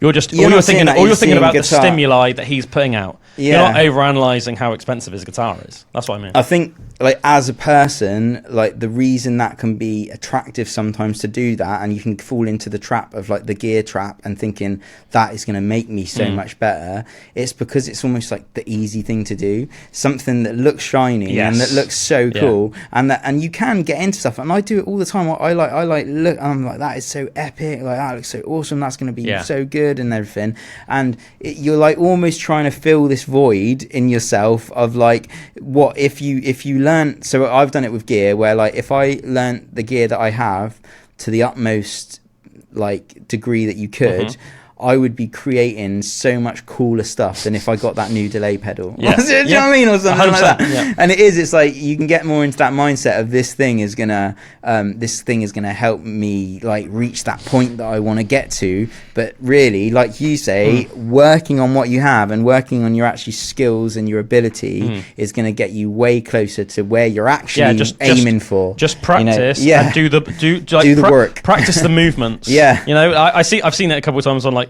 Facebook and stuff with people that are getting into working out, and they've been working out for like a month or two, and I've seen posts from people like, oh, like gym people just gotten into working out, or like CrossFit or weight training or whatever, and it's like what weightlifting shoes do you recommend? Yeah. And I'm like, it's not about that. You've been working out for a month and you're thinking about weightlifting shoes. Yeah.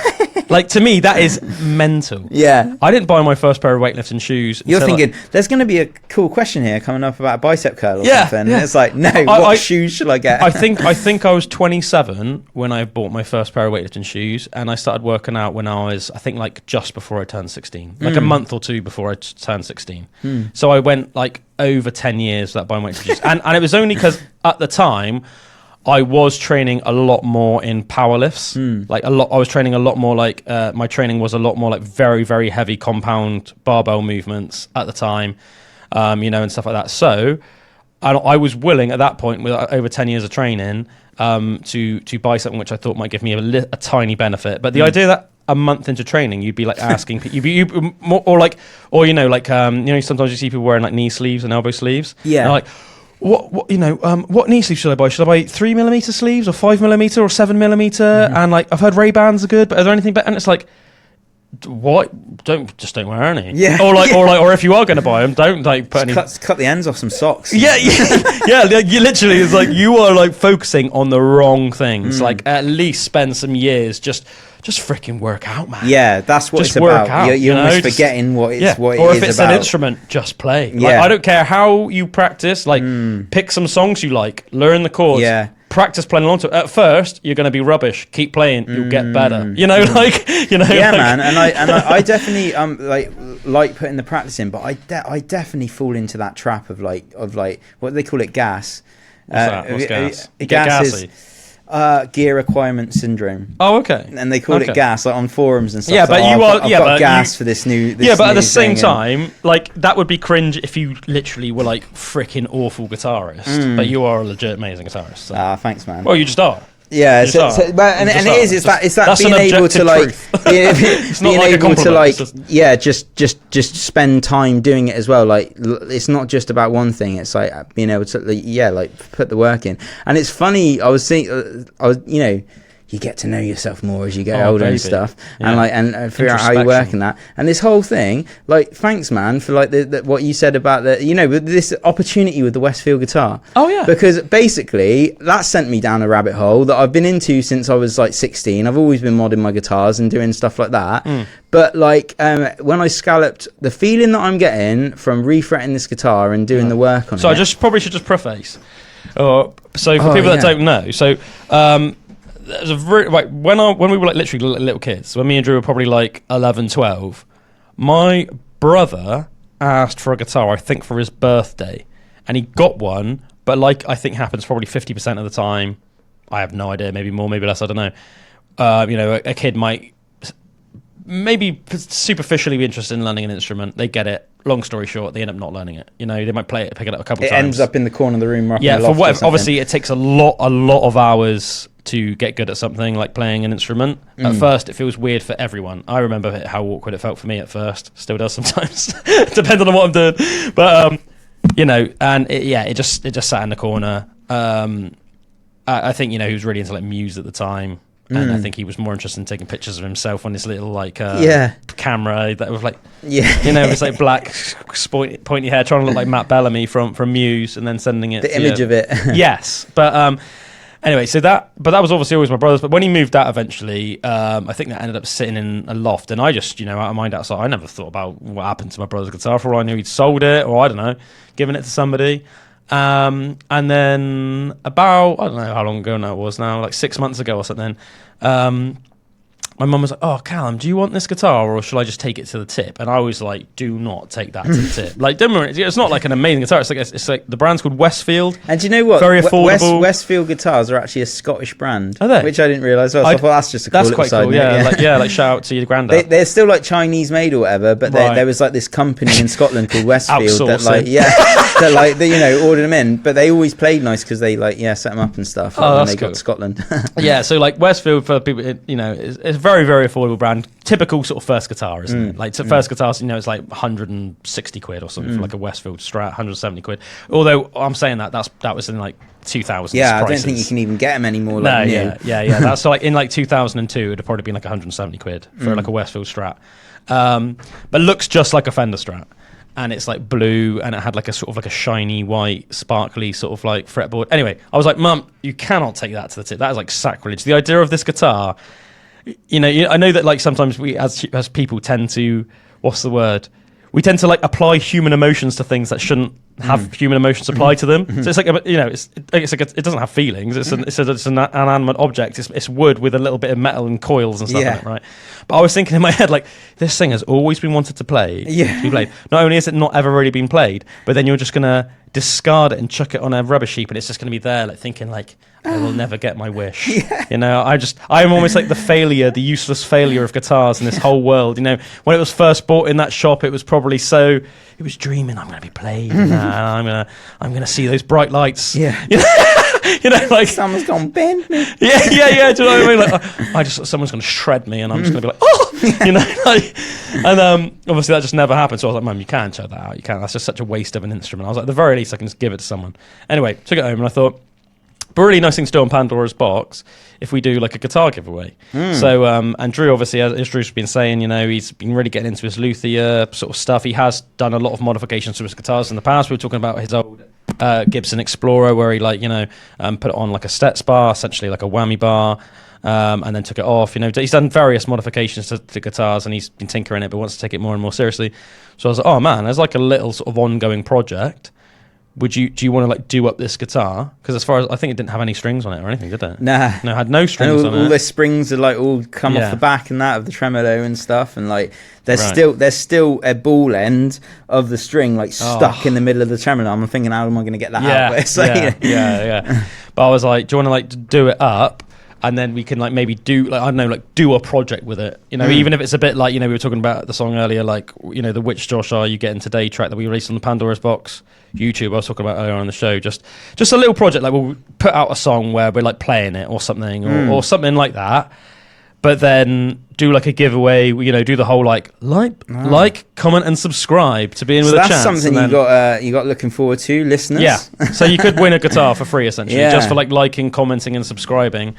So if you've ever wanted to own a guitar, or maybe you're already a guitarist, but you want something a bit more unique. Obviously, originally this was a very, very affordable guitar, but Drew is doing it up. He's putting stainless steel frets in it. It's new pickups, new scratch plate. Going to have good strings on it. It's going to be a complete one of a kind guitar made by somebody that not only is a very good guitarist himself, but has been spending a lot of time learning the tricks of the trade of being a luthier. So you're going to have a chance, everyone, to win this guitar. It's going to be a one of a kind, played by Drew, but himself in several, maybe for like a project or two. Who's a very good guitarist, used to be in Death by Kai, who's played Bloodfest, a good solo musician as well. It'll also be played by myself, so we'll have a cool bit of history for it. I've already told you the background of it before that. It's a guitar that's over, 25 years old. Yeah. Cool. Quarter of a century old. So it'll be a very unique, interesting guitar. It'll be a one of a kind. And I have no doubt it'll be as good as sort of like a Fender Strat by the time it's made. So yeah, everyone will have a chance to win that. I said it'll just be like a like, comment, subscribe sort of thing. And then what I'll do is I'll put all like the names of the people that comment and subscribe in a hat. Obviously, no bias or anything like that. I'll jumble them up. I'll pick one out at random. So yeah, anybody that's ever wanted, maybe you've got a kid out there that really wants to learn guitar, but you're thinking, I can't afford to buy him a guitar. Maybe you want one yourself. Spread the word. We're going to do that whole like, subscribe, comment thing. Hopefully it'll be good for us and get us some more followers and get us out there. And hopefully it'll be good for somebody out there and get them a guitar. Because one thing I think one without branching off, we'll get back to the main topic in a second. But one thing that's always been, I think, frustrating for me, as the person, I guess, that like came up with the idea of doing Pandora's Box, although it's very much a joint effort between the three of us guys. Bullwinkle, by the way, today is just on holiday in Cornwall, so we'll be back. Oh yeah. But yeah, we've had lots of comments over in like the 3-4 years we've been doing it. It's like, where, like, you know, every couple of months we'll get a comment from somebody on some platform like, I don't know why you guys aren't way bigger than you are, because this is like great podcast. And I'm like, I don't know either. So like, yeah, please just yeah, like it'd be good if it was. Spread the word. Yeah, do you know what I mean? Because obviously, you know, we have been doing it for a lot of years. We've had some really good guests on. You know, we'll get a lot of other good guests on in the future as well. You know, but yeah, it'd just be cool. You know, I think probably, to be fair, don't do enough of things like that whole like comment, subscribe thing. But at the same time, I don't like to be one of those people that's like, I'm just going to make loads of T-shirts and then try and convince people to buy T-shirts. Yeah, I think that's... I want it to grow organically and stuff. Yeah, exactly. And also, I feel like that's almost like... I don't know, I'm not sure how I feel about that. Like, to be fair to people like Joe Rogan and that, like, I mean, I'm sure you can maybe somewhere, but can you even buy, like, Joe Rogan merch? Don't know.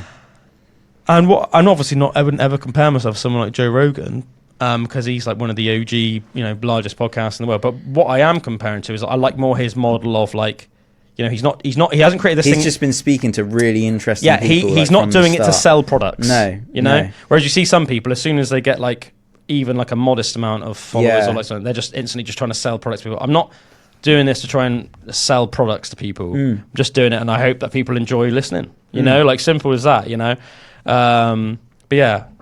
That's it, man. But yeah, that's the story of the guitar. Of the guitar. Anyway, because Drew was... we hadn't announced it yet, so I just started talking about it. So like, now you understand for a context. Yes. But like for these things as well happening, like at the time where I'm getting more into like you know, like you say, like luthier, and that kind of thing. It's really interesting, like how these things come up, because when like people said about stainless steel frets, they're like, oh yeah, they're so hard to work, and they're like, and I'm like thinking, can't be that bad, you know what I mean? And I'm like 2 days into just like the filing of the frets at the moment, and it's like it really does take a long time. Like with jumbo stainless steel frets, it's very hard on the tools like that. But what I noticed is that when I was younger, like the thing, you know, you almost have feelings again of things that you really enjoyed when you were younger. So when I was doing all the scalloping of the neck on my guitars when I was like a lot younger, DT.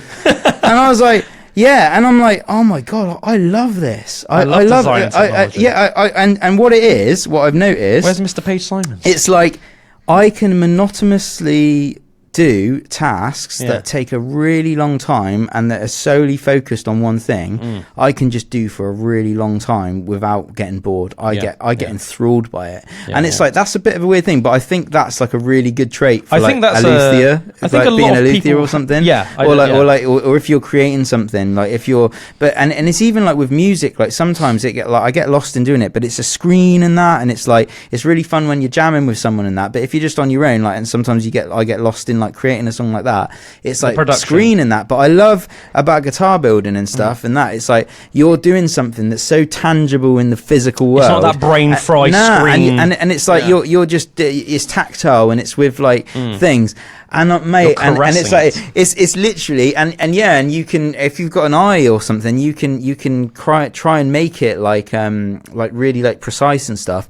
And I'm like, this is a part of me that I forgot about, that I'm like, right, okay, this is what I love, like, you know. So it's been really cool, man. Like it's quite like a like synchronistic how that's like you're like, oh yeah, do up this guitar, and it's like taking me back onto this journey of things like from years ago and when I was younger and that.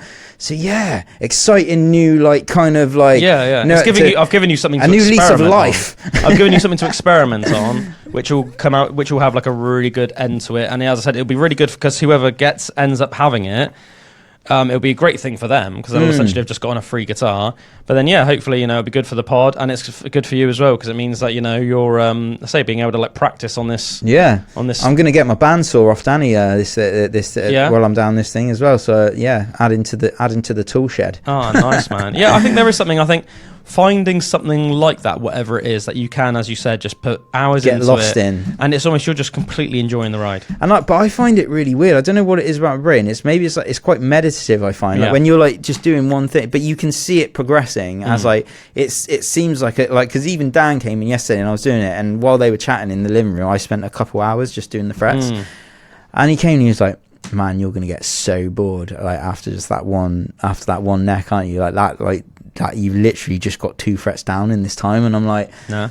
It's like, it's weird, isn't it, that you can be like so into something. Do you like what do you do when you're doing it? Do you put on a podcast? Do you listen to music? Mate, or do it's weird. I do like put on the podcast, but I can also sit there in complete silence. And it's just weird. But I find it weird myself. I'm like, why? Like, it almost like takes you back to what it must have been like a couple of 100 years ago. Yeah, I was thinking that. I was thinking that when you were saying it then. I think there is something really pure about that though, and I think people in this modern day like yearn for that more, because I think we're so overloaded with stimulus and quick stimulus. Yes, everything things that take a really long time and it's all screens, dedication, and it's often very screen orientated. Oh man, it's scary. I heard Hugh Grant doing this little talk about screens and stuff with the actor Hugh Grant? Yeah, and he was just talking about how much harder it is for parents now and their kids because of the introduction of screens. And even in schools, they're like, our school is now giving every child a Chromebook or an iPad, you know, like as part of the curriculum and that. And it's like, is that really like the best idea? You know, it's like this, like going more into this technical age. And I know we've talked about it before in that, but just like, it can be quite a hard balance with kids and that, because they're more focused on quick stimuli of what a screen can give and that quick dopamine hits. And he was saying, he was explaining when he was doing the talk, because he was like a dad and stuff, and like I haven't reached this point yet, but they're saying like families will now go out for a day out and the kids will just want to go home and get back on their screens and stuff. And I'm like, that sounds mad, man, and different to when we were like younger and stuff. And I think it's probably one of the reasons we did have such good childhoods, because we didn't have but that. Like we could lose that craft element of like when you get deep into something that's very physical and that's very crafty and that's very like hands-on, there's a different type of energy that creates in you and in your surroundings than just watching a screen. Like you'll never get the same thing from that, you know. And even that sort of screen enjoyment we would get when we were younger was still, I feel like, a lot more healthy, like had a good balance. So like when we were younger, if you wanted to play a computer game with a mate, it would be a multiplayer game where you had to fit in person, be with your friend. You'd either be around their house, plug two controllers in. You'd either be around their house or they'd be around yours, and you sit next to each other and you'd play for like an hour or two. Split screen, and then you'd stop and you'd go and you'd have some food and you'd bugger off and do something outside or something. So there's still like a social element to it. Whereas I remember like Bullwinkle telling me that like during the when lockdown first happened, all of his mates were just basically him and all of his mates were just talking, like all just playing like FIFA or playing this or other games, and they're all just chatting, but like you just wouldn't leave your bedroom for like days on end. Just be living this like little fake world where you're just talking to people over the microphones. And I just thought that sounds almost like a bit like the Matrix, but a bit horrible. Yeah, do you know what I mean? Like I'm sure it was fun at the time. That is actually doing to people's minds and stuff, and I saw this thing the other day, and it was the biggest hoax in history is the fact that the internet has been sold to us as something that connects us, has connected us all more, which it has on like on a level, like, you know, you can now speak to Africa in a split second. But it's made us more disconnected, you know, and it's like, so it's almost like sold to you as this thing that's made you more, but it's actually having making the people, effects. And that scares me, man. Like, and it's crazy. Yeah, it's that whole, and I do think that could manifest in other ways before technology, but it was just a lot more rare. You know, I think, you know, it's that whole idea that, like, you know, you could be in a room full of people and feel lonely. I don't think that can happen, but I think it's what it is. The social media aspect of it has blown that up like 1,000 times. Yeah, and like made it almost like the norm. Maybe going even as far as extreme to say it's the norm. And I feel like. As I'm sure there's exceptions to this, but I feel like even talking to people like young Bullwinkle and other people of his age range, I feel like I feel like Bullwinkle I think Bullwinkle might have even said it to me openly, but I feel like, and other people have said this to me as well, that they don't seem to have experienced the same. If I'm talking about like the sort of stuff that we all did when we were teenagers and like our friendship group and all the crazy stuff that happened, and just like talking about how much fun we have of these like crazy fun memories, they're like basically say that they didn't have that. No. And I'm like, and I think maybe technology robbed them a lot of that. Yeah. You know? Yeah, and that's it. It's too like busy doom scrolling. Yeah, and I think that's like, it's really scary that that's happening so much more. Like people are getting robbed of that like life essence of it that it takes to actually physically go out and live in the world. I also think it's like an attention thing. Like attention, like I think like. And that's what I mean, that thing of saying like being able to like sit there and get on like, a level with people. Whether the fret thing as well, just spending so much time on something like that. It's like it could be people losing that attention span. Yeah, it could be doing a task, or it could be like a social thing. Like it can be really nice just sitting down with a person or a couple of people and getting in a really good conversation. Like, you do not need your phone or any technology for that. Like, that will do nothing but interfere with that process in this really weird alien way. Like, put that away, pretend that doesn't exist. You know, chat to people. And, like, you know, like, but I think some people, say especially people sort of 10 years younger than us, 15 years younger than us, they, like, struggle with that, like, even holding that attention. They want to be watching a television program while talking to you, while scrolling on their phones. It's like, your brain's not really designed to do three things at once, you know? It's not designed to scroll and watch a program and talk. But it's like, you see these people, I think it's often like, whether they realise it or not, it's sort of like, it's not engaging, so you're not engaging with the people around you. It's like sucked you into something. And at the same time, it was exhausting. You know, it's like exhausting, unengaging, and ultimately not fulfilling. And I think you also see a lot with, and as I said, you know, there's many exceptions to this, but I think in general you see a lot less people becoming like maybe like thriving in hobbies, and as a result, then later on in their lives, those hobbies might become specialities, like a specialist subject, or maybe even potentially like financially opening up doors for them. You know, people whether it's, you know, you're really into art when you're a kid, you're really into music when you're a kid, you're really into working out when you're a kid, you're really into cars when you're a kid, and then at some point something will happen, you'll get into that enough, and that could open doors for you. Whereas I feel like you see less of that with like the youth now.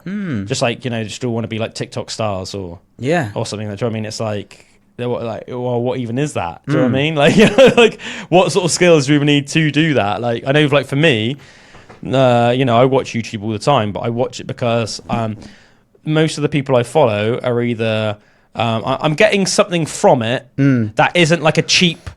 Like in a it's cheap, like cheap your hobbies that you do have. It's like it's not like a clickbaity deep into new information and it's not like a clickbaity. Oh, this person pranked somebody or something. Do you know what I mean? It's like that's like a cheap. I don't know. I think of that like stereotypical, almost like famous YouTube person. It's like it's somebody that I'm getting something out of. So it could just be wisdom, you know, of all types. You know, it could be like you know, listening to Rory Sutherland talk about the economy, like, you know what I mean, like really intriguing guy. Do you know Rory Sutherland? I reckon you'd like him. I reckon you'd like him. He's like this British entrepreneur, but he's like very quirky, but he just really knows his stuff when it comes to like the economy and stuff, business.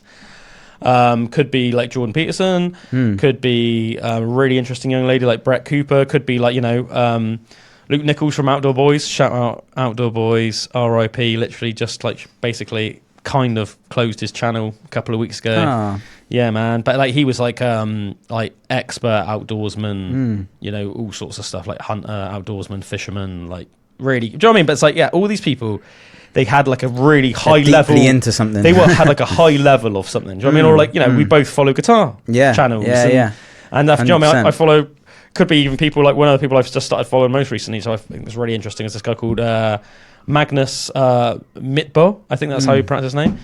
Basically, he's like one of the best climbers of all time. He's like this Norwegian guy, and he's just really cool, really likable guy. And it's just like seeing the things he can do. You know, and you just see people like climbing up mountains, but without gear and that, and it's like sort of like scary watching him, but it's like mind-boggling. I watched this climber guy the other day. Like, he had this like. This guy went down into his basement and he was like super strong, but like didn't look super strong. And he had these things, and it was like 3 millimeters of extrusion.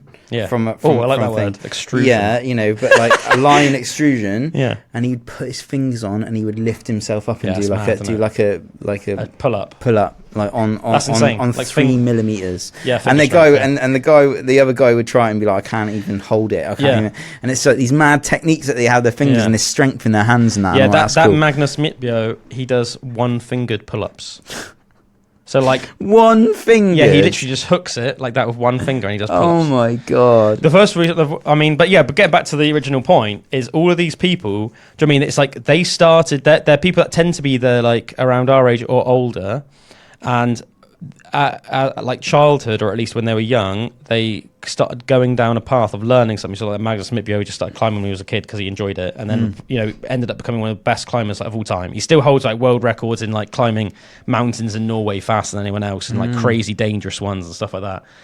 And it's like went down that path and then just developed, and now yes, they are on like YouTube, so they are sort of like a social media star, but it's from a place of integrity and like because they forged and honed this skill, and that's like a moth to flame. You see people like, for me, like the people I'm mostly inspired by are people that have gone deep down something like that, and it's like, whoa, that's so cool, like how good they are at that thing, and what they're creating. It's so inspiring, like or like you watch luthiers and stuff as well on like YouTube, and like that, like they're just making some incredible stuff. Like man, it's insane. It's just really cool actually. The first time I saw that, I learned about that Magnus Mitbio guy, which go check him out, anyone, because he's just so cool. He's such a cool guy. Because he looks quite a lot like my Uncle Dom. I think we'll know what I mean if you go check him out. But does your Uncle Dom climb? I can imagine him like being real good. I mean, climbing. I don't know if he's ever actually properly climbed. He was like a champion in athletics. He used to do athletics, and he was like like in sort of like the Southwest level, was like a champion level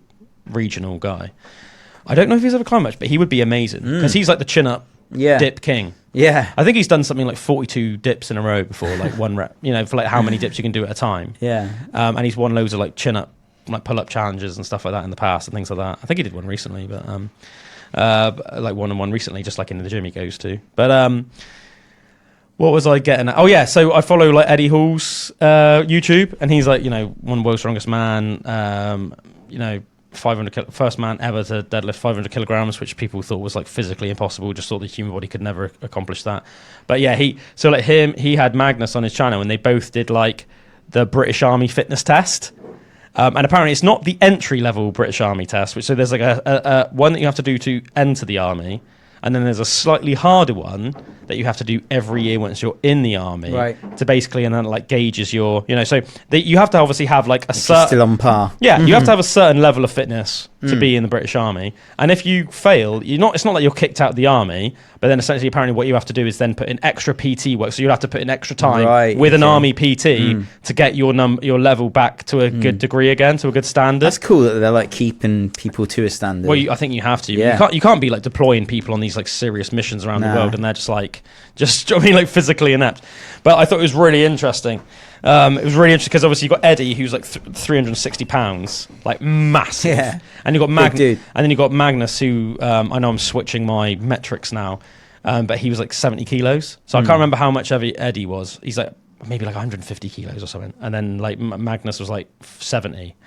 But you have to basically, essentially, I think it was in layman's terms, not exactly this, but I think you have to run 2 kilometers in under 10 minutes.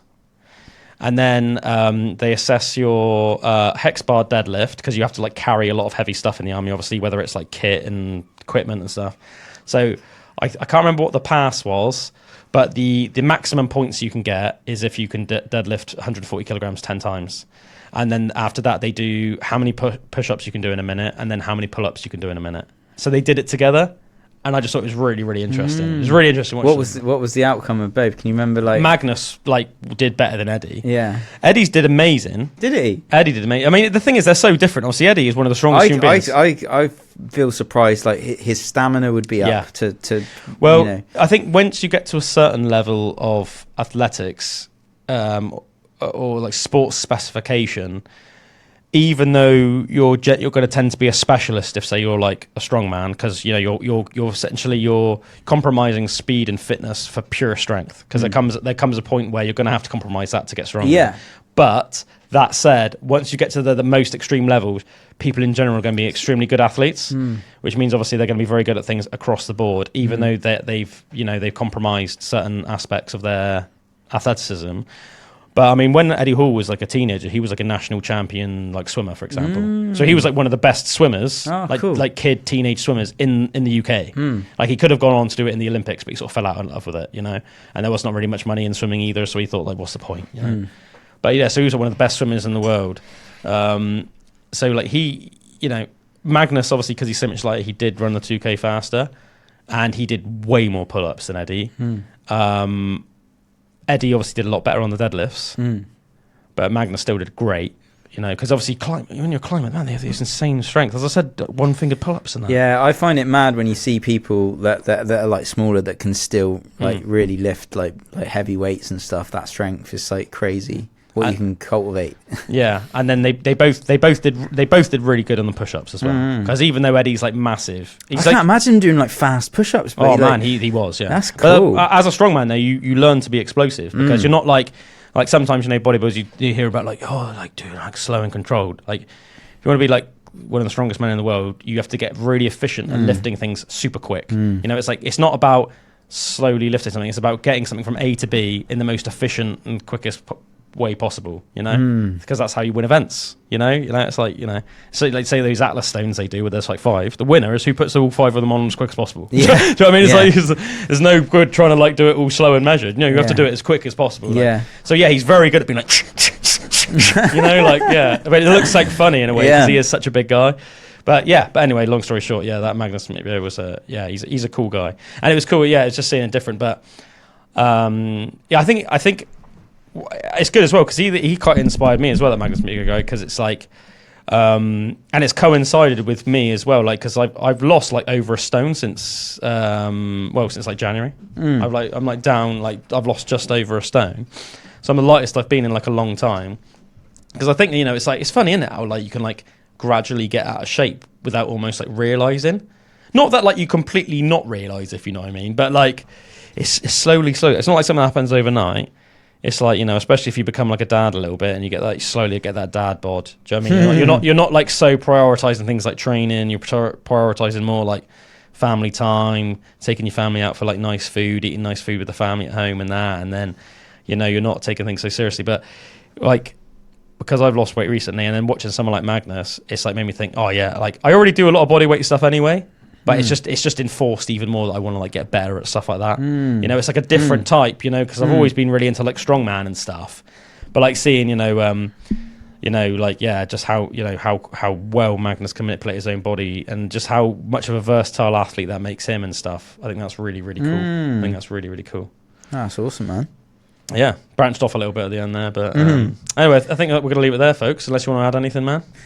It's been wonderful. Well, it's been absolutely glorious. Thanks for joining us on another Pandora's Box, ladies and gentlemen. We'll be back same time, same place next week. For all of you long-time listeners, we love you. If you're a new listener, thanks for listening. Hope you come back for more. If you don't already, please go give us a follow on Instagram, YouTube, Spotify, all that good stuff, and TikTok. Do you know what? Our TikTok channel has been like basically dormant for ages. Bullwinkle's the one that runs it, and I think it's just fallen by the wayside. But Emily, my missus, met someone yesterday, and they randomly were like, "Oh, I follow your I think I follow your husband on TikTok." I was like, "Oh, is that like the Pandora channel?" Apparently, it's still got like 20k followers. And this guy is like apparently like a DJ, and he makes lots of money off TikTok. And he's like, "Oh yeah," he's like, "If they're still doing content, he was still doing content." He was like, "You should 100% be doing it on TikTok and that." So yeah, our TikTok is going to make a resurgence. As soon as Bullwinkle's back from Cornwall, I'm going to make it like a mission to Bullwinkle. I'm going to be like, put out clips every week, all right? Every single week. So yeah, go follow us on TikTok as well. Pandora's Box Podcast, YouTube, Spotify, Pandora's Box Podcast. And we'll see you next time. Love you. Oh, yeah.